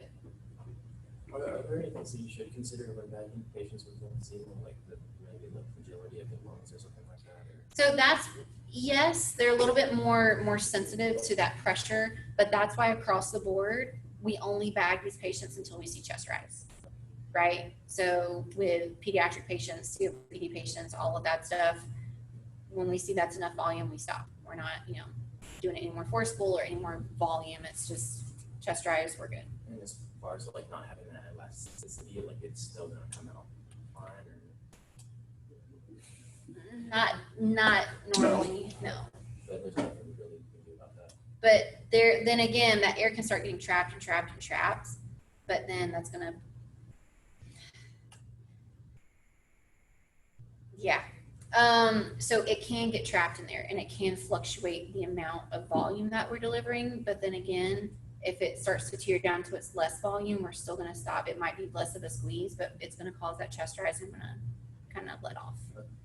We know in the back of my mind, they're not getting proper oxygenation just because of the structure, but I don't want to pop a lung. So I'm just going to adjust to that chest rise, but no, it's probably not doing what it needs to do 100%. Okay. Now guys, that is a very big piece of information you want to relay in your report to the hospital, right? If I come in and I'm bagging this patient high flow, or I've got them on 15 liters per minute on a non-rebreather, you do want to let that doc know, hey man, I've got him on 15 liters a minute right now, but he is a COPD patient. You need to get respiratory therapy down here. Because that in that hospital setting, that end destination setting is when they're going to start taking, they're going to measure that exact tidal volume. They're going to tear down and do all their respiratory therapist calculations to say, okay, this is our target range. We need to gradually, like hour by hour, reduce X amount of liters per minute until we get them to whatever is suitable for their history, right? We absolutely want to tell the hospital that they're a COPDer, but it's not applicable for us. Have I beat that dead horse enough? Okay. All right, video.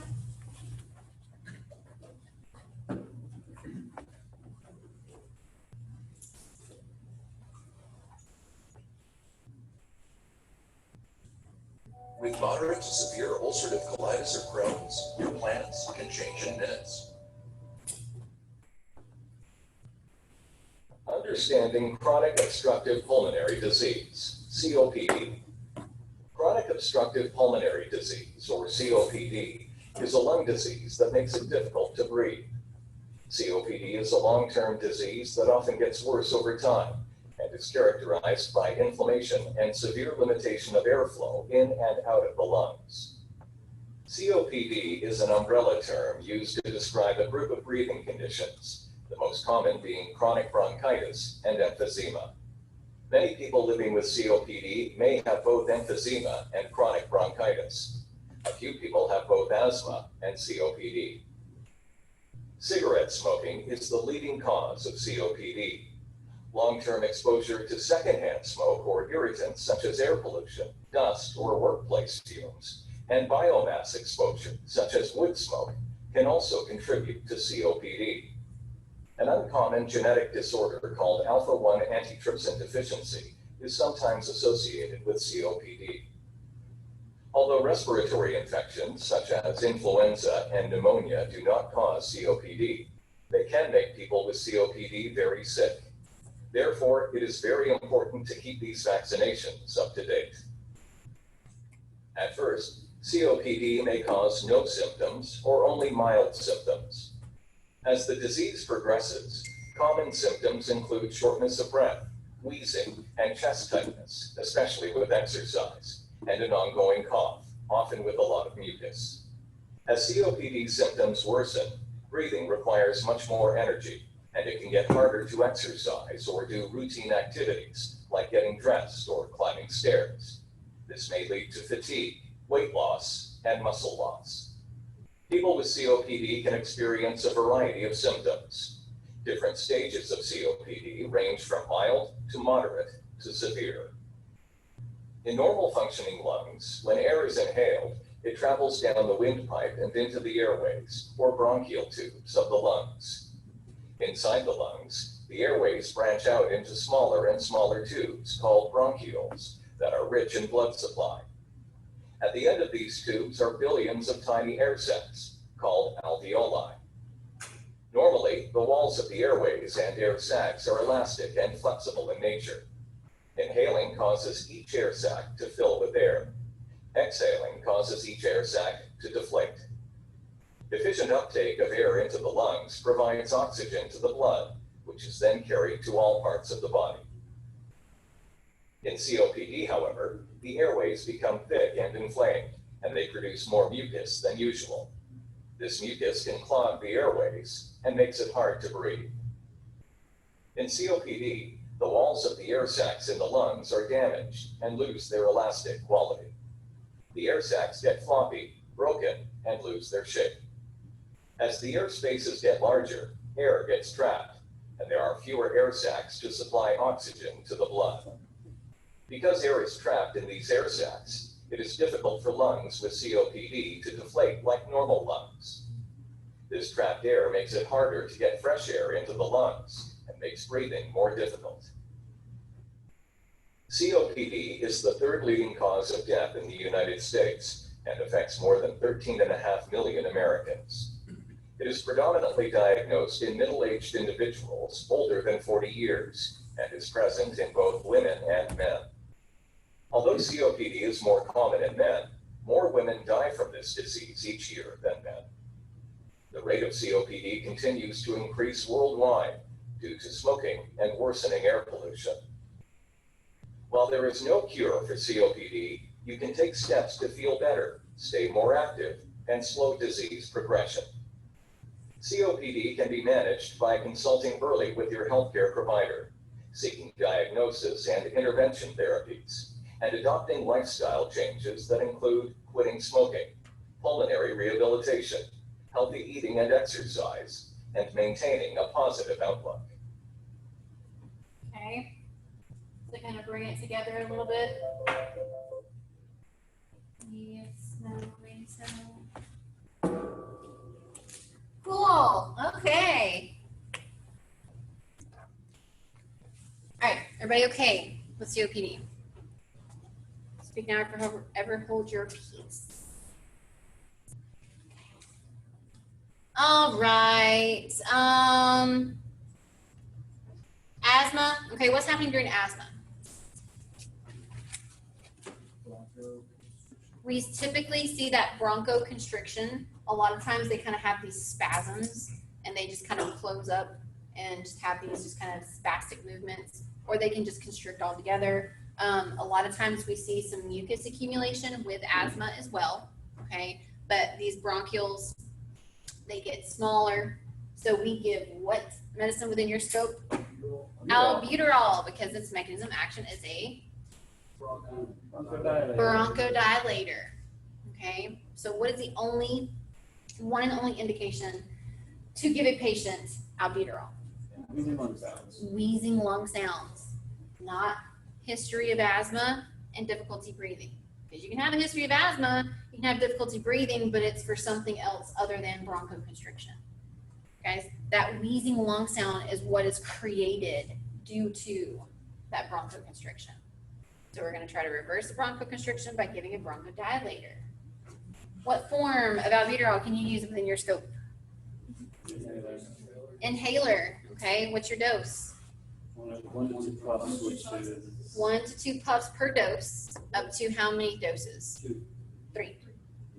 So a total of 6 puffs. When we were doing the pharmacology chapters and talking about administering it, there was like a little bit of misinstruction. Okay. Like you don't, when you administer to them, you don't press it and tell them to breathe.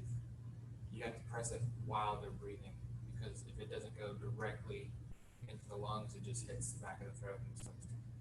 Okay. That's why they give like spacers in kids. Okay. So you can tell them to start breathing before you hit the thing. Make sure they Take a inhale. deep breath and then once it starts.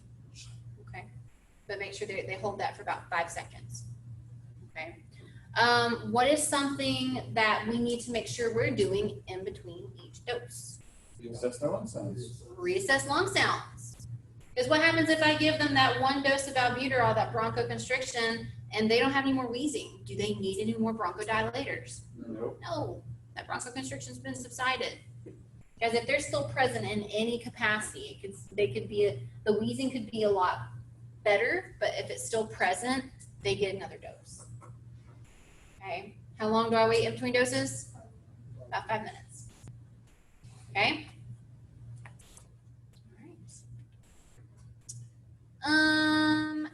Typically we see asthma is more common in pediatrics. Guys, there are the beta-2 receptors on your lungs that are not really fully developed until the age of 2. And they continue to develop and mature, which is why you might see a pediatric patient, like some of you guys in here might have had asthma as a kid, but you outgrew it, right? So your body changes, the way that your body responds to different things changes, the strength of your immune system changes.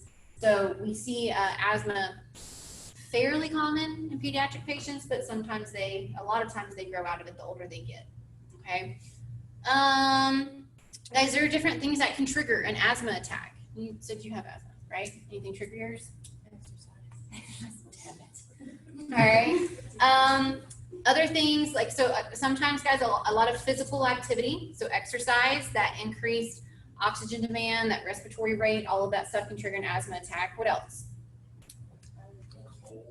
Maybe allergies, maybe they're a lot more sensitive to like stuff that's blooming. They might be a little more sensitive to that, can trigger an asthma attack. Yeah, any other lingering respiratory issue, a cold, the flu, pneumonia. Cold air. Oh, well, that too. Okay, so if it's cold outside, it triggers that constriction. Yep, because what's happening to your respiratory rate during a panic attack? It increases, the oxygen demand of your body increases, okay? Sometimes guys, certain like scents can trigger, like cigarette smoke is a really big one that can trigger asthma attack. Maybe like heavy perfume, something like that can trigger these asthma attacks, okay? So we'll watch the last half of this video. It does the recap of the A&P, like the pneumonia video did, so we'll skip that part. Thank you for calling the Ear, Nose, and Throat Institute. How may I help you? Hello? Yes, I think inflamed and swollen. This is called allergens. When air is cold or dry or contains irritants or allergens, your bronchioles contract. If you have asthma, your airways are frequently inflamed and swollen. Certain substances can cause your inflamed airways to overreact even more, resulting in an asthma attack.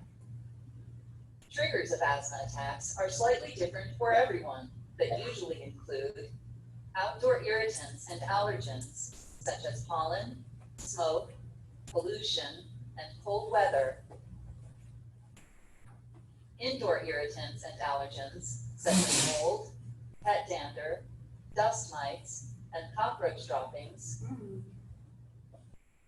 Food allergens, such as fish, shellfish, eggs, peanuts, and soy. And conditions such as respiratory infections, stress, strong emotions, and exercise. The symptoms of an asthma attack include coughing, wheezing, shortness of breath, and tightness in your chest. During an asthma attack, also known as a bronchospasm, the muscles around your airways tighten and the airway wall becomes more swollen. Your airways also produce thick mucus that narrows them even more, making it hard for you to breathe. If you have asthma, your doctor may prescribe medications to reduce inflammation in your airways, constriction of the muscles surrounding your airways, or mucus secretion in your airways. During an asthma attack, you may need to use a short-acting rescue medication called a bronchodilator. This medication causes your airway muscles to relax quickly and provides symptom relief within minutes. Since there is no cure for asthma, the goal is to prevent you from having asthma attacks by using long-acting anti-inflammatory control medications. If you take them every day, they will reduce the inflammation of your airways, making them less sensitive to triggers of asthma attacks. Yeah, so guys, you might see these asthma patients, they have that rescue inhaler that has like that bronchodilator in it, but they also might be like on a daily regimen of steroid-based medications to increase the strength of those airways and just make them less susceptible to that massive bronchoconstriction. So you might see just the bronchodilator, or it might be kind of infused with a steroid product as well. Okay. Guys, we're going to talk about anaphylaxis in another chapter. We talked about what's the definition of a pneumothorax? Collapsed lung, right? For whatever reason, there's several different reasons that suction cup, the pleural lining on the outside of the lung and the chest wall has become disconnected, become severed, okay? Fun fact, probably Chris, is prime tall, slender male are prone to what we call spontaneous pneumothoraxes, where typically from just a very minor physical exertion, it doesn't have to be that you get shot or stabbed in the chest or hit with a 2x4. I ran a spontaneous pneumo. He worked at a Taco Bell and was almost exact stature as Chris is here. He was picking up one of the boxes of the syrup that you connect to like the fountain drinks. You know what I'm talking about? If you ever worked at a restaurant, he was picking that up, and just that simple mechanism of picking up with that force, his lung just kind of detached. I have that happened to one of my friends who's like very tall. Sorry, Chris. It might happen, but if it does, you know what's going on. You can call 911. Like, send ALS. I need them to decompress me. Just kidding. Hopefully it's not that bad. Just real quick. So yeah, we'll talk about that more so when we get to trauma, but never rule out the fact that if your patient's having respiratory distress, it could be a spontaneous pneumothorax if they haven't gotten stabbed or shot in the chest. We're going to talk about this trauma. We already talked about the pleural effusion. Again, guys, it's going to be the fluid outside of the lung that gets kind of in between that pleural lining. It rubs, and that friction and that pressure is very painful for the patient. Typically, it's secondary to an infection. Usually, once that infection subsides, that fluid will go away. Sometimes it does have to be drained, but usually it goes away on its own. So the upright position, all right? Why does that upright position help the pain? Who helps with that fluid? Gravity, all right? Who else do you think we are going to see that is going to want to sit in an upright position, that we need to keep in an upright position?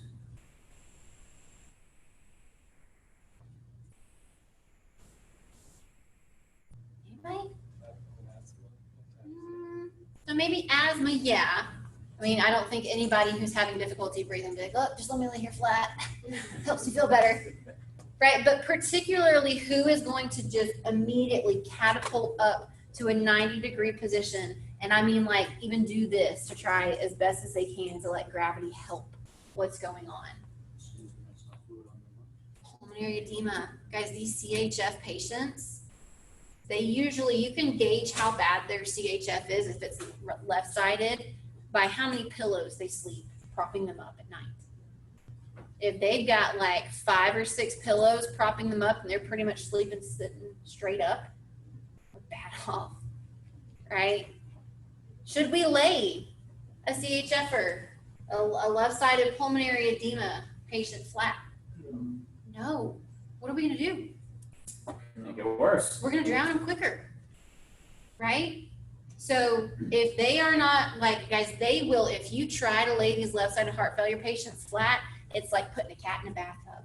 They will fight with tooth and nail to say, no, do not lay me flat, because they have that further drowning sensation when that fluid gets displaced over more surface area of their lung. So you're gonna find them sitting straight up if they're conscious and keep them sitting straight up for transport. We don't want to drown these patients by laying them flat and moving that fluid over more of that surface area. Okay?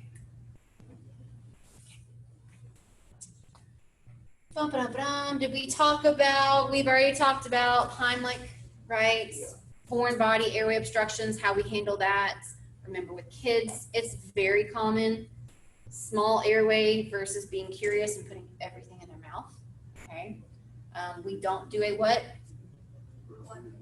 Blind finger sweep. If we can open the airway and we can see it and we can feasibly take it out, that's one thing, but we're not just going to go kind of fishing around, because what can we do? Make it worse. Make it worse. The most common culprit for an airway obstruction is the tongue, right? If they're lying supine and they're altered or unconscious, we have adjuncts for that. We have the head tilt chin lift, the jaw thrust, those non-invasive airway opening maneuvers that we can try to alleviate the position of the tongue. Recovery position. Recovery position, especially if it's vomit or fluid or sputum or blood. What's within your scope? Suction. Okay. We continuously suction for those 15-second intervals so we keep that airway clear. Okay.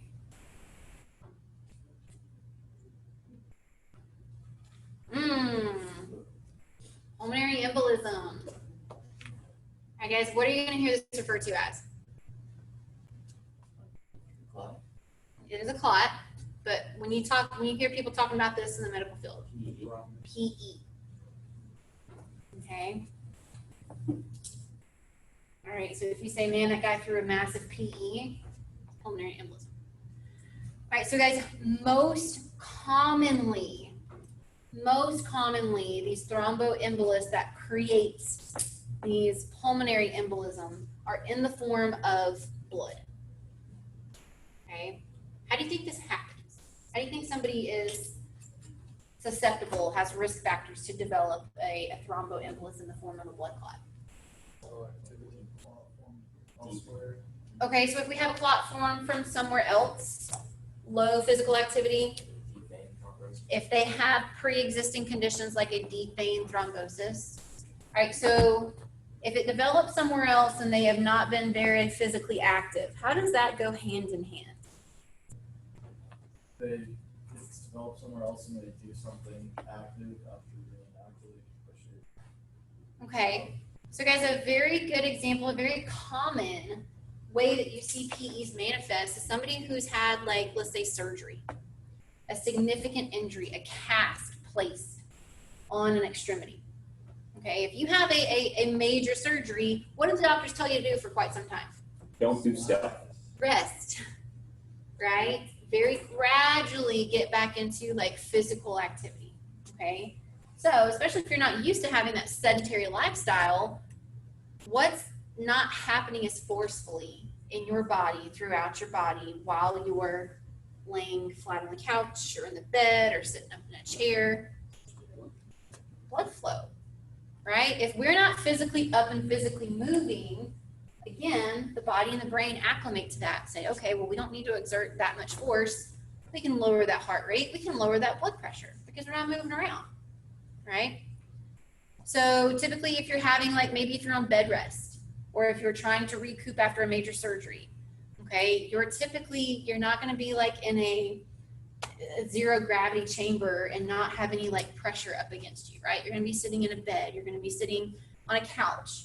You're going to have that pressure that's further occluding, it's further constricting those blood vessels and making what even less forceful?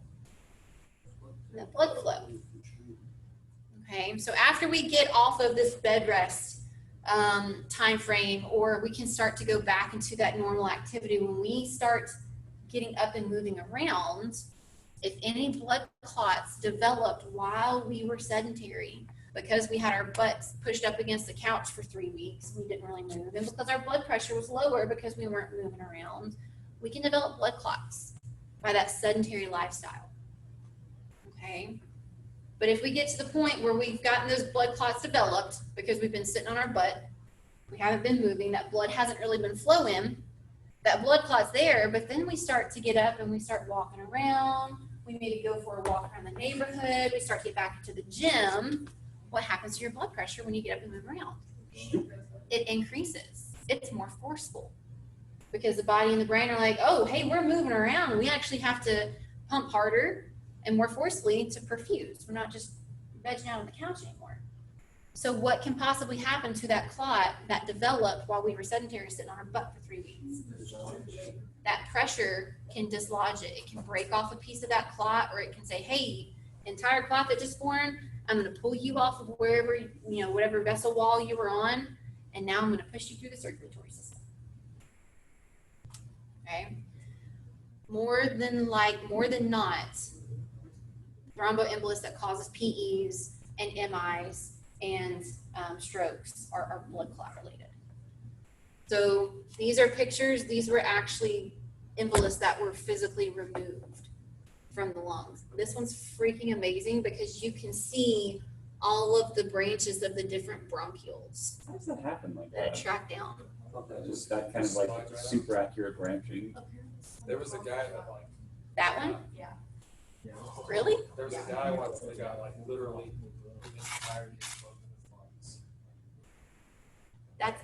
I would have that like preserved and framed in my house if that came out of my lungs and I was still alive. It's so.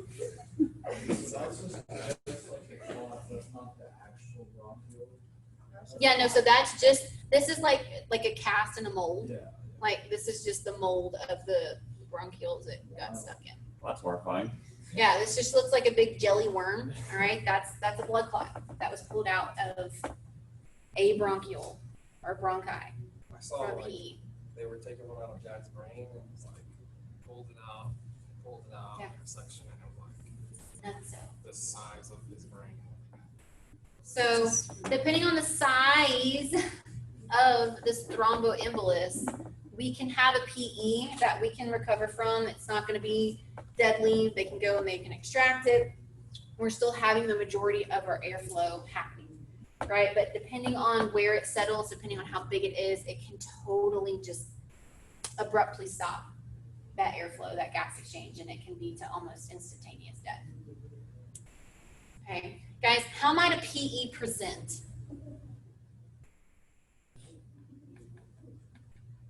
How might a PE present? Sudden, Tachycardia. Okay. very sudden onset. Very sudden onset. A lot of times it comes with chest pain and oh my gosh, out of nowhere, I can't breathe. Okay, that sudden onset is very key. That pale, cool, clammy, that increased respiratory rate, that increased heart rate that comes along with that normal distress is to be expected. But guys, we're really going to lean towards diagnosing this PE, a PE, and not just maybe a panic attack or maybe an asthma attack or whatever it might be, based on the questions I'm going to ask my patient, based on my patient's history, right? If I'm suspecting this could be a PE, what kind of questions do I want to ask to either confirm or deny? Have you had any major surgery recently? Okay, because again, that medication for the anesthesia wreaks havoc on your blood pressure, your vital signs, and you're immobile for an extended period of time. All right, what else?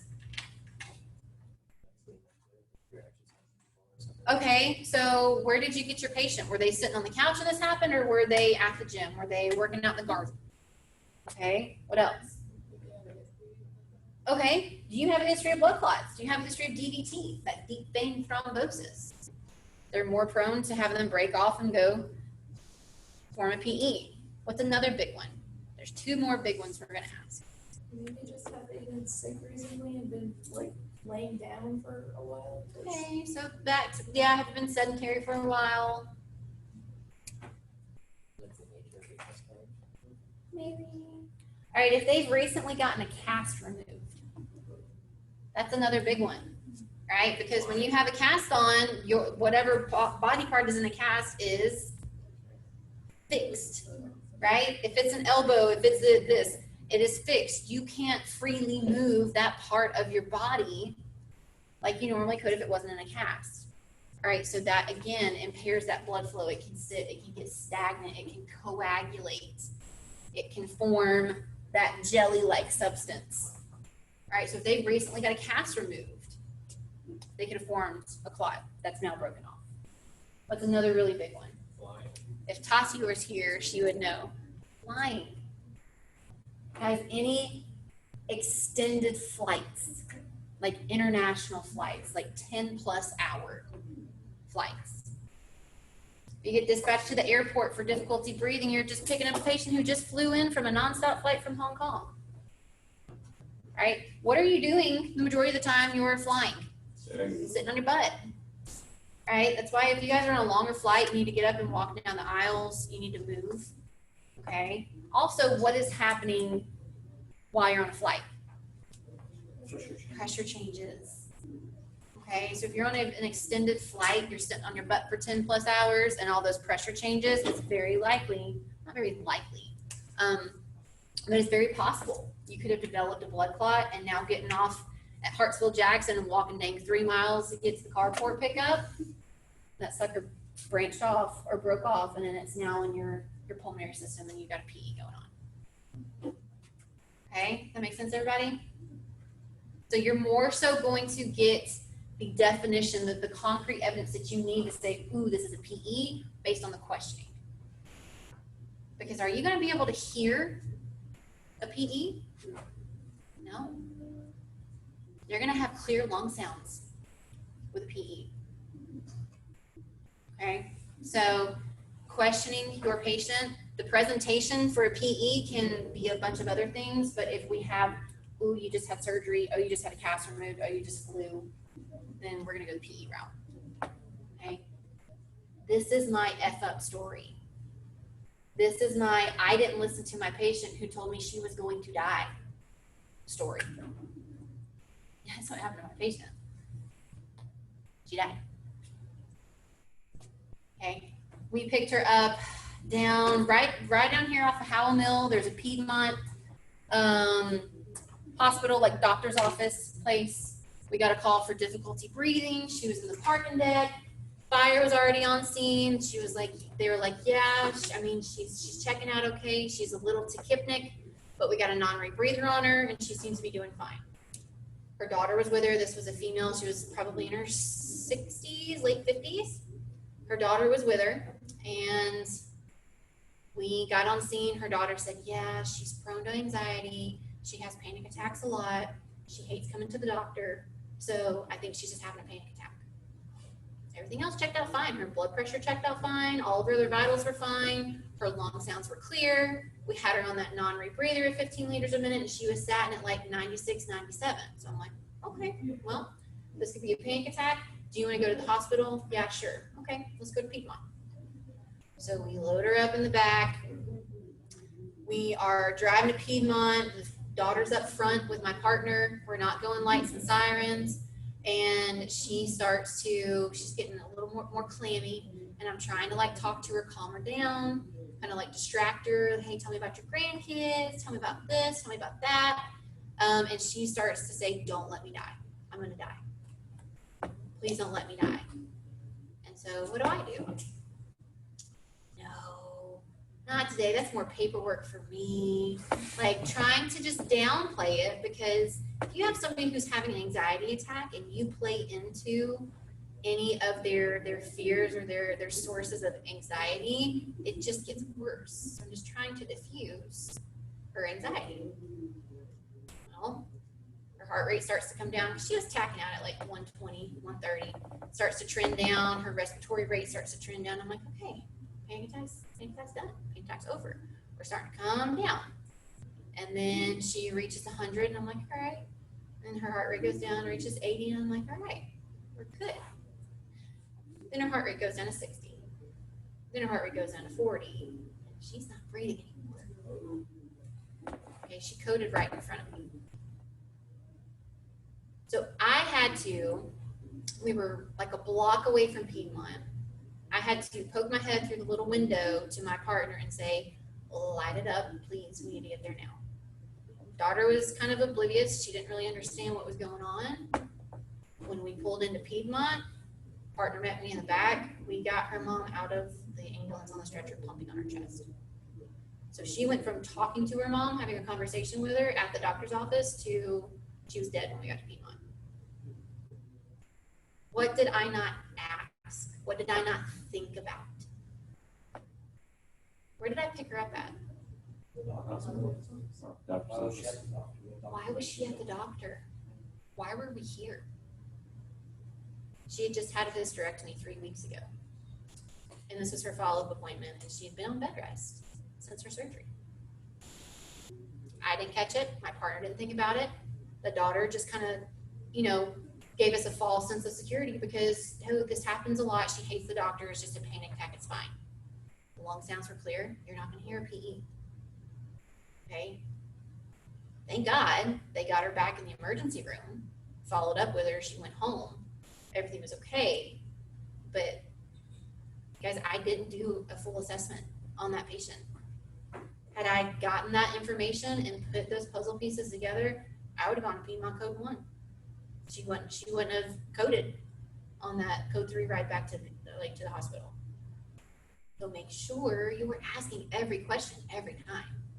Because like I said, you're going to figure out it's a PE by talking to your patient, getting that history. Those signs and symptoms can be a panic attack. They can be hyperventilation. They can be chest pain for whatever. It can be an asthma. It can be something else. But that history really is what's going to drive home that this is a PE and not something different. So if your patient tells you they're going to die, listen to them. Okay, so that's my F-up story. Hopefully you guys can learn from my mistake, but make sure you're asking every question every single time. Okay, so these are some cool videos. Their surgeries are actually extracting the PEs from the lungs. Let's see, I think this is an explanation video. So it's my wife's birthday today, and she's working from home out on the back deck. So I'm going to surprise her with a fresh delivery from her. Love that.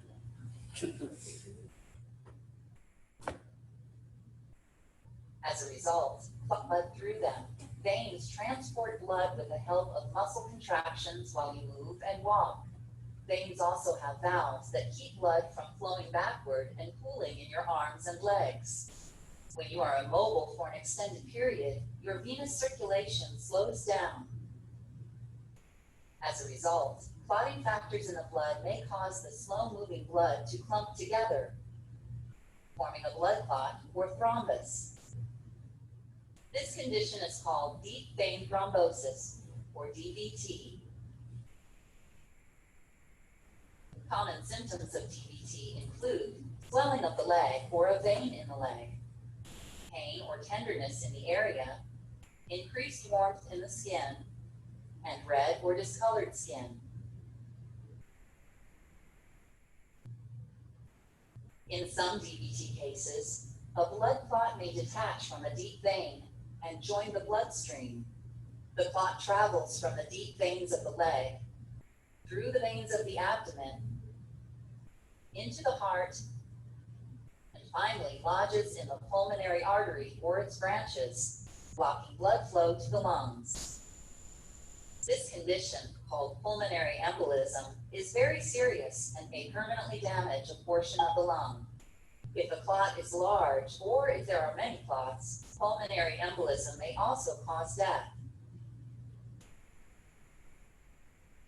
If you experience symptoms of PE, please tell your doctor or nurse immediately. These symptoms may include shortness of breath, a sudden sharp pain in the chest, a feeling of lightheadedness or dizziness, rapid or irregular heartbeat, or coughing that produces blood. To help prevent deep vein thrombosis and pulmonary embolism, your doctor may require you to do the following. Walk around periodically to keep the blood from pooling in your legs. Wear compression stockings and take anti-clotting medication. Okay, so that's kind of the visual as to what's happening, and this is just a cool video where they take it out. This is a case of an acute pulmonary embolism from a deep vein thrombosis. Here we're performing pulmonary thromboembolectomy using retrograde pulmonary vein perfusion. Here we've established the patient on cardiopulmonary bypass. A arterial line is placed in the right superior pulmonary vein as seen here. This is wide off of the arterial cannula and clamp. As you can see, the clamp is in place. We are on full cardiopulmonary bypass support. The next step is to apply the aortic cross clamp and achieve cardiac arrest. Here we're performing the pulmonary arteriotomy with a knife and scissors. You can already get a glimpse of the thrombus inside the main pulmonary artery as it branches. You can see a grasper is used to remove the thrombus. This is a very large saddle embolus that originated likely from the patient's femoral and iliac vein. She had a fracture of her right lower extremity. It was a cast, and this was likely sourced from the right leg. You can see the embolus is removed. A Fogarty catheter is used to clear any further clots, which none are found. Then at this point in time, we take the clamp off of the right superior pulmonary vein cannula. This allows us to perform retrograde pulmonary perfusion. It goes from the pulmonary veins back through the lungs and out the pulmonary artery, as you can see here. Small emboli and air are cleared. You can see in this portion of the video. Once we're satisfied that the pulmonary arteries have been cleared of debris, and we ventilate as well during this process. Once we're satisfied with that, we'll stop the retrograde pulmonary vein perfusion. We'll inspect with the thoracoscope. You can see here the small branches of the pulmonary veins are cleared. The main trunk of the pulmonary artery is also clear. And we inspect the thrombus one more time. You can see this is a very well formed thrombus that is soft. And that ends the case. The patient has done very well following the surgery, and we anticipate a full recovery. Right? That's crazy. So you heard him. This woman had broken, I don't know if she broke her femur, but her leg was in a cast. And the cast was removed. And then after she was mobile again, it broke off. So yeah. All about your history taking for PEs. Okay? All right, hyperventilation. The panic attacks, all right, the anxiety attacks. Guys, what's happening if you have ever had a panic attack or an anxiety attack? What starts to happen? How do you start to feel after you've been breathing very, very rapidly for a little bit? You start to feel lightheaded, right? What else do you start to feel? Maybe a little tingly, right? So maybe you might start feeling some tingling in your lips or your fingertips. Your vision gets kind of blurry. And if you don't slow down your respiratory rate, eventually what happens?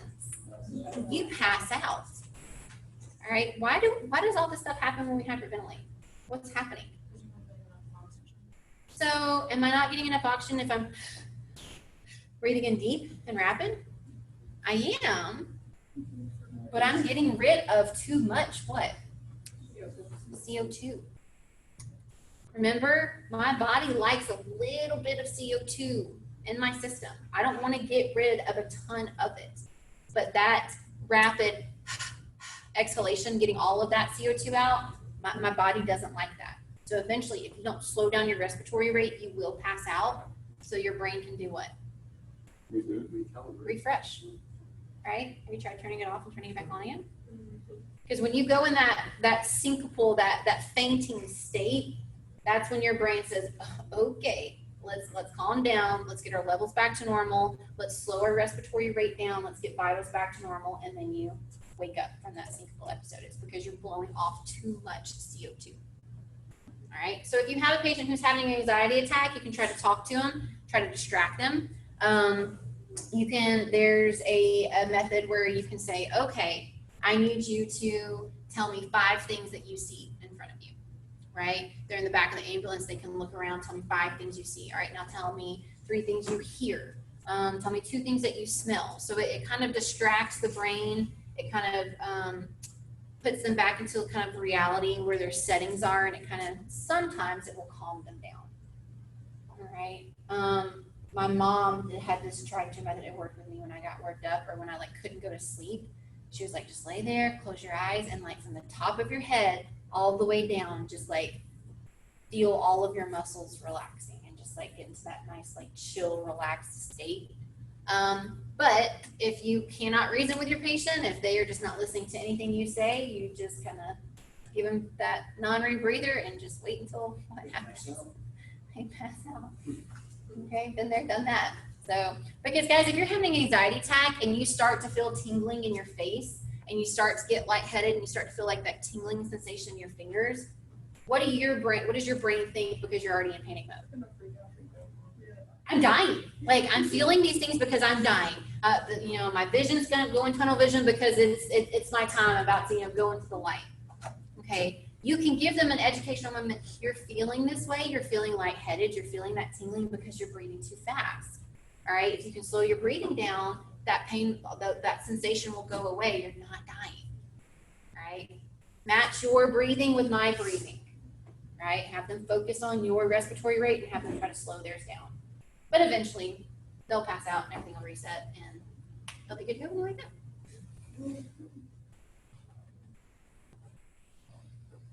Carbon monoxide, guys. How does carbon monoxide wreak havoc? Better at binding hemoglobin lower than oxygen is. It has a much higher affinity to hemoglobin than oxygen does. Okay, so that means it is much more attracted. It's much more clingy to those red blood cells than oxygen is. All right, so imagine carbon monoxide is a crazy ex-girlfriend. Okay, so this girlfriend, I'm not trying to paint women as psychotic during breakups. It's just not what I'm doing. But this girlfriend did not want to break up. This guy, really broke her heart. She's still in love with him, and then she sees him out with another girl. Right. So the boyfriend, the ex-boyfriend's hemoglobin, that's that red blood cell. New girlfriend's O2. All right. The crazy ex-girlfriend is carbon monoxide. All right. So this crazy ex-girlfriend will go and just completely attach herself to that red blood cell, to that ex-boyfriend, and she has that mentality, if I can't have him, you can't have him. Right? So guys, once that strong attraction for that hemoglobin to that red blood cell, once it's binded, that carbon monoxide will not let go. All right? It will say, he's mine, you can't have him, and it will not allow that new girlfriend to be part of the picture anymore. It will not allow those O2 molecules to onboard to those red blood cells. It boots them out. Right? So how is that bad? We don't get oxygen onboarded. We don't send it out to the rest of the body. We don't perfuse. Okay, so carbon monoxide poisoning is the silent killer. As you hear about it tragically all the time when it starts to get cold outside and people start they start using space heaters or they start using heaters in their house and they have a carbon monoxide leak. If it's during the night and you're sleeping and you have a carbon monoxide leak, guess what? You're not waking up. You're not waking up. Okay. So again, scene safety, right? If you have several people coming from the same house that are presenting maybe lethargic, maybe they're dizzy, maybe their head hurts, and they're all coming from the same place with the same symptoms, you can go park, a block down the road and say, hey, meet us down here, but you don't need to go into that scene because it's an exposure of some type, right? Does that make sense? Okay. Guys, if you do have a carbon monoxide exposure, what's our treatment? High flow of oxygen. What's their end all be all destination? What do they need? Huh? So maybe a blood transfusion, maybe some pressure treatment to kind of forcefully push the carbon monoxide off the hemoglobin. But yeah, high flow O2, code 1 right back to the hospital, but just keep your senses to your scene safety. Because if you go into that house with that carbon monoxide exposure, you're going to become a patient yourself. Okay. I think there is a question like on a quiz about you have a call, you respond to a garage, it's a closed garage door, and you hear like a car running inside of the garage. Because unfortunately, realistic, this is a way that people can commit suicide or will commit suicide. They'll crank their car, the exhaust will run. The byproduct of some of that car exhaust is carbon monoxide. If it's in a non-ventilated area, such as a garage, it comes back into cabin filters, they breathe it in, go to sleep, don't wake up. Okay, that's why these new cars, and if you guys have the smart cars, like, right, you don't need the key in the ignition to start it, like my car does it. If you are in park and your car is running, it will only stay cranked for 20 minutes. It'll pop up on the message center and be like, hey, a long idle period has been detected. It gives you a countdown. If you don't press or follow a command and push a button in the next 30 seconds, it shuts the car off to try to prevent suicide by carbon monoxide inhalation. So. How long will that take? When you die from carbon monoxide poisoning? Depends on like the year the car was made. No, I mean just like if you fell asleep and you had a leak. Depends on how fast the CO is coming out. Yeah. I mean, if it's like a steady stream, a steady leak, maybe an hour. But if it's like a slower leak, it can take a few hours to get to the point where you're not perfusing and you die. Okay. All right, let's talk about lung sounds, and I think we done, fam. Oh, we're gonna listen to lung sounds, and then we're gonna watch my PSA videos. Okay. All right, so everybody's clear where we listen to lung sounds, right? Upper lobes, midclavicular, lower lobes, mid-axillary. Okay. So, normal breath sounds are going to sound, like I said, like a subdued Darth Vader. Right? We're literally hearing the movement of the air going in the passageways and leaving the passageways.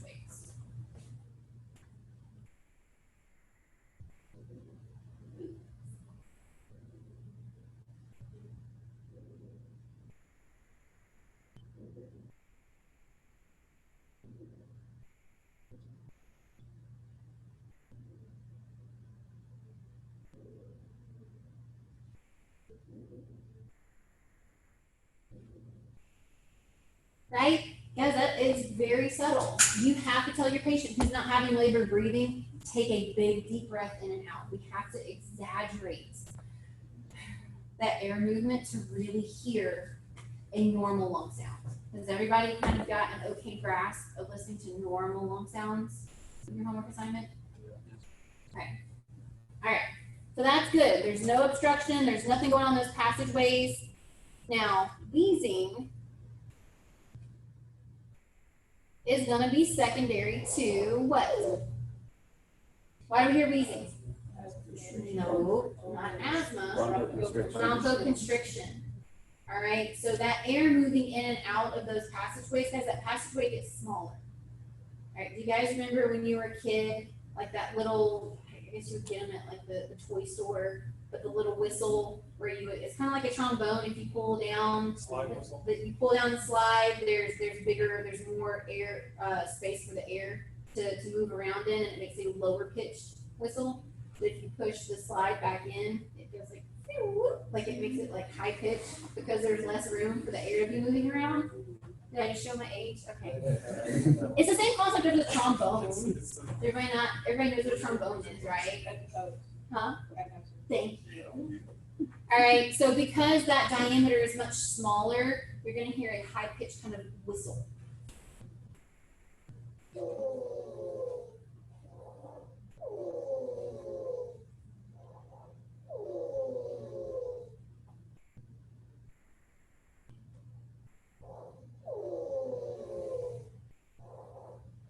on inhale or exhale usually. Or both. This one in particular is exhalation, right?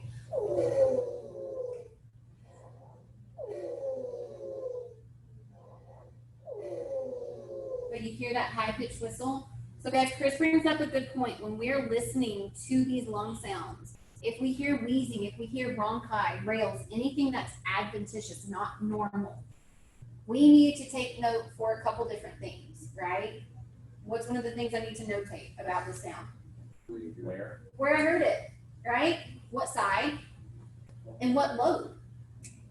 Was it just in one lung and it was just in that lower lung, or was it bilaterally in all four lobes? Okay, because it can kind of tell us, guys, if it's upper and lower bilateral lungs, we're a little further progressed in this respiratory issue, right? If it's just isolated to one lung, one lobe, it might not be too off the bat yet. Okay, and also, what else do I need to notate? Inhale or exhale? Do I hear it when they inhale, or do I hear it when they exhale, or do I hear it when they do both? Okay, so guys, typically, I believe it goes, if you hear on inhalation, it's not as bad. If you hear it on exhalation, it's not as bad, but it's a little bit worse. If you hear it on both inhalation and exhalation, the next step in that lung sound is going to be like a silent chest. You're not going to have any air movement whatsoever. It's just gradually getting worse and worse and worse. Okay, so what side, what lobe, and was it on inhalation or on exhalation or on both? For all bad adventitious lung sounds. All right, so crackles or rales. Guys, I use the term rales, but crackles and rales mean the same thing. All right, what is this going to indicate? Fluid. So these left-sided heart failure patients, those CHF, those pulmonary edema patients, this is what you're going to hear. This is actually a CHF patient who's having that exact problem. Because guys, remember, there is a difference in consistency between just straight up fluid and then that mucus, right? So this is just straight up fluid. You're going to hear kind of like the bubbly, and they're either called rales or crackles. They mean the same thing.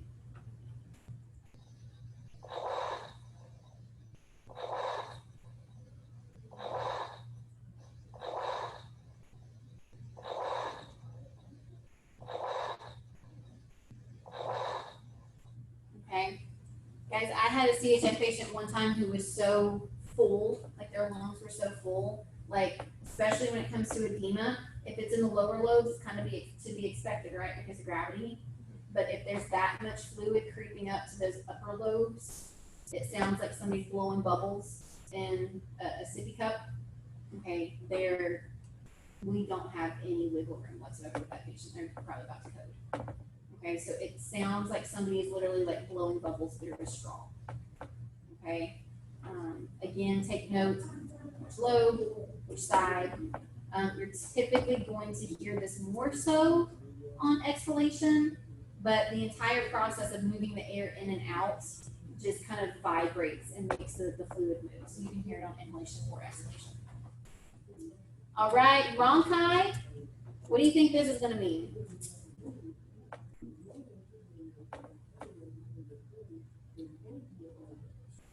Not bronchoconstriction. We just talked about fluid. This is going to be mucus. All right, so if you hear like a patient who has pneumonia, all right, they're going to have bronchi sounds. It's hard to describe until you hear it in person, like yourself. It sounds kind of like the crackles, but it just sounds more dense, like it sounds heavier, like there's more weight to it, which in reality there is, right? That mucus is more viscous than the fluid, so it sounds heavier.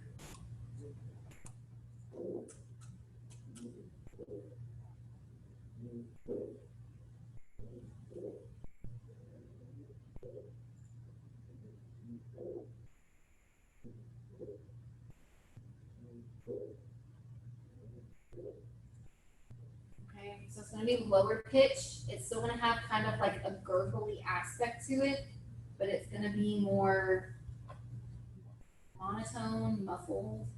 Yeah, that's gonna be indicative of mucus.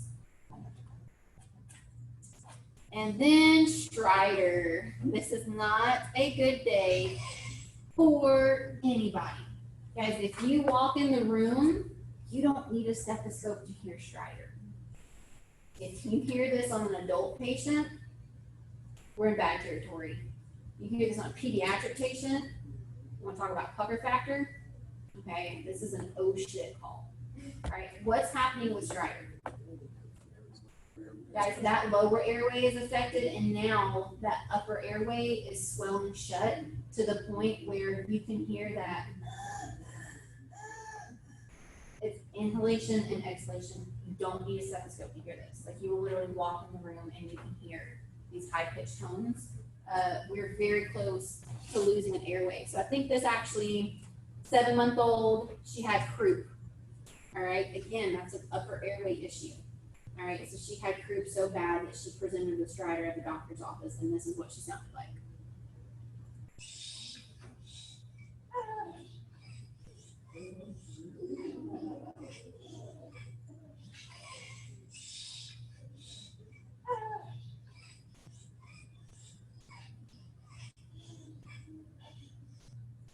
Okay.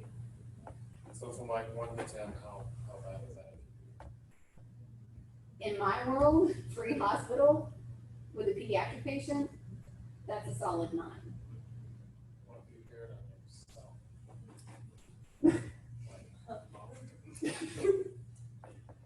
I'm gonna go with it's not a 10 because you're still alive, but you might need to call it up there. I don't know. But yeah, guys, that's definitely anything in that upper airway has been compromised. We'll hear that in anaphylaxis. We'll hear that with croup, epiglottitis, anything that's obstructing that upper airway, a foreign body airway obstruction. You'll hear Strider with that if they're still moving in here. So you can't really do anything but transport, right? I can give what's called, we call it racemic epi. It's pretty much nebulized epi.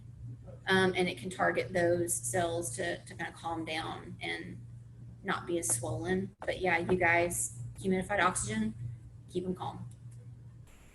Code 1. Yeah, ALS close by. All right. Questions, comments, concerns about lung sounds? Guys, it's going to be repetition. I just want you to know if you hear wheezing, why you're hearing wheezing. You're having bronchoconstriction. If you hear crackles or rails, it's because fluid is present. If you hear Strider, that's because that upper airway is significantly compromised. If you hear rhonchi, that means that we've got mucus. Okay. Is that fair enough for now? If you bought a new Lippin stethoscope, Mm-hmm. you get a free app. You do. Somebody told me about that. All this stuff, and like study guides and stuff. Yeah. To listen to. I hate that. You just have to have like the serial number on the stethoscope. Yeah, so if you bought a new Littman stethoscope, there's an app. Is it 3M Littman, something you search like that? You type in the serial code from your stethoscope, and you have access to lung sounds and all sorts of stuff. So just heads up for that. Cool.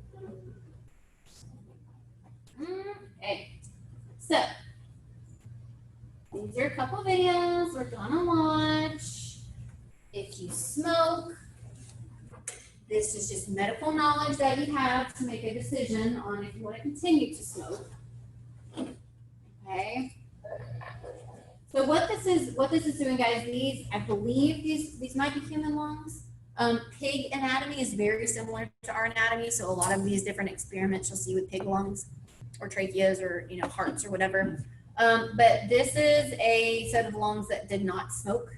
Okay. This is the trachea. They've got a makeshift kind of pipe where they're pumping in air to the trachea to simulate the capacity of the lungs for normal versus smoke.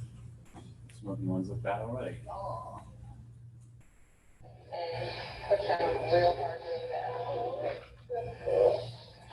Hey, see how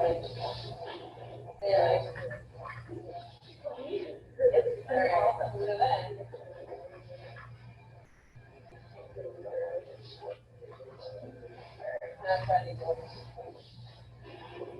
See how early in the particle, including Half of those or lungs not will be including the big. pulse.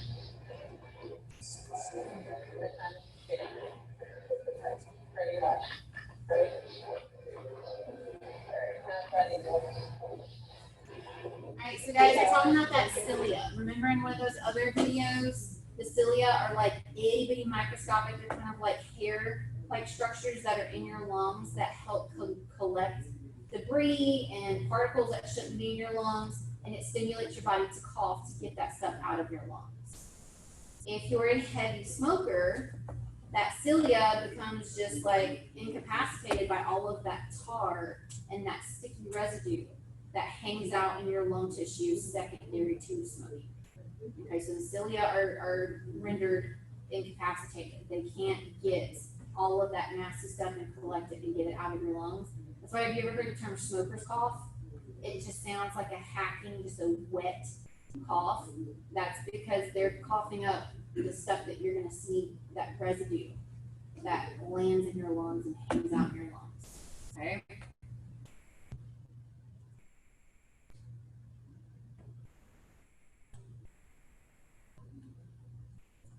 All right, so again, pig lung, what they're doing is they are, now guys, this is gonna be a little exaggerated, okay? But again, they've got the lungs in a box, they've got this tube hooked up to the trachea, and they are going to simulate, they're gonna have a lit cigarette here, and they're gonna put a long draw into that pig lung, and they're going to do this for 60 cigarettes. Guess how many cigarettes are in a pack? 20. Some people smoke 1 pack a day. Some people smoke 1 pack a week. Some people smoke 3 packs a day. All right, so what you're about to see, the residue from this experiment is the equivalent of 3 packs of cigarettes. Okay, so just keep that in mind. Filter.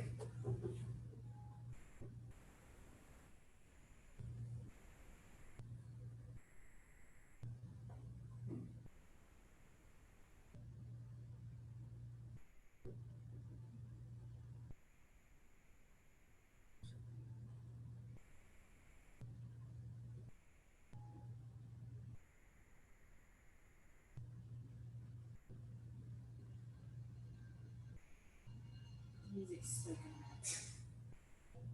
good. Right, so that's the process, and they're going to do this with 3 packs of cigarettes.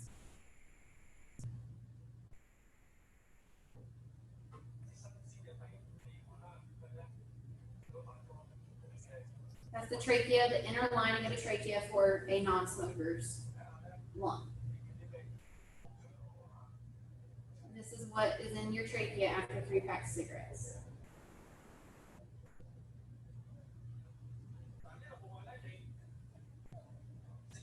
Yummy. Okay.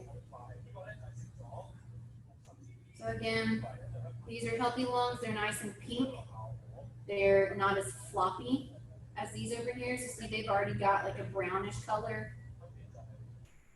And then the consistency of that trachea.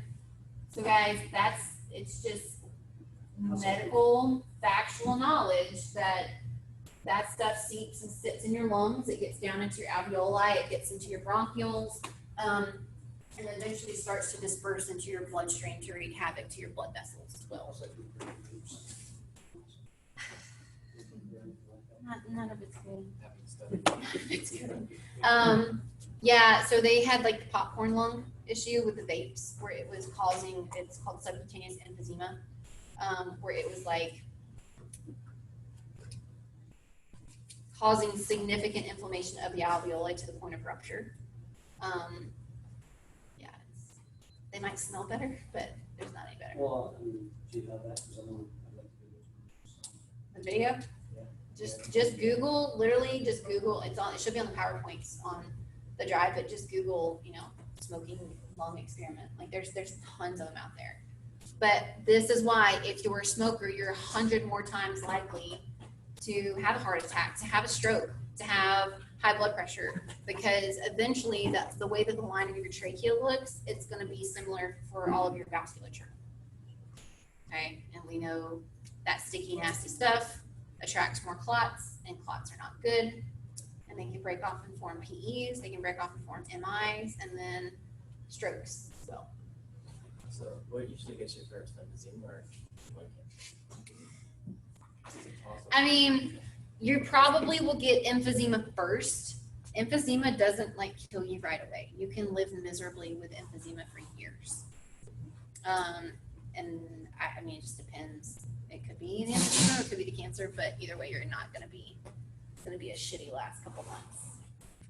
Because they've compared smokers with emphysema, like when they exhale and when they inhale, because of all of the gunk and the lack of cilia, it's like you're breathing through like a drinking straw. Like it's significantly, it's extremely hard to do that. So.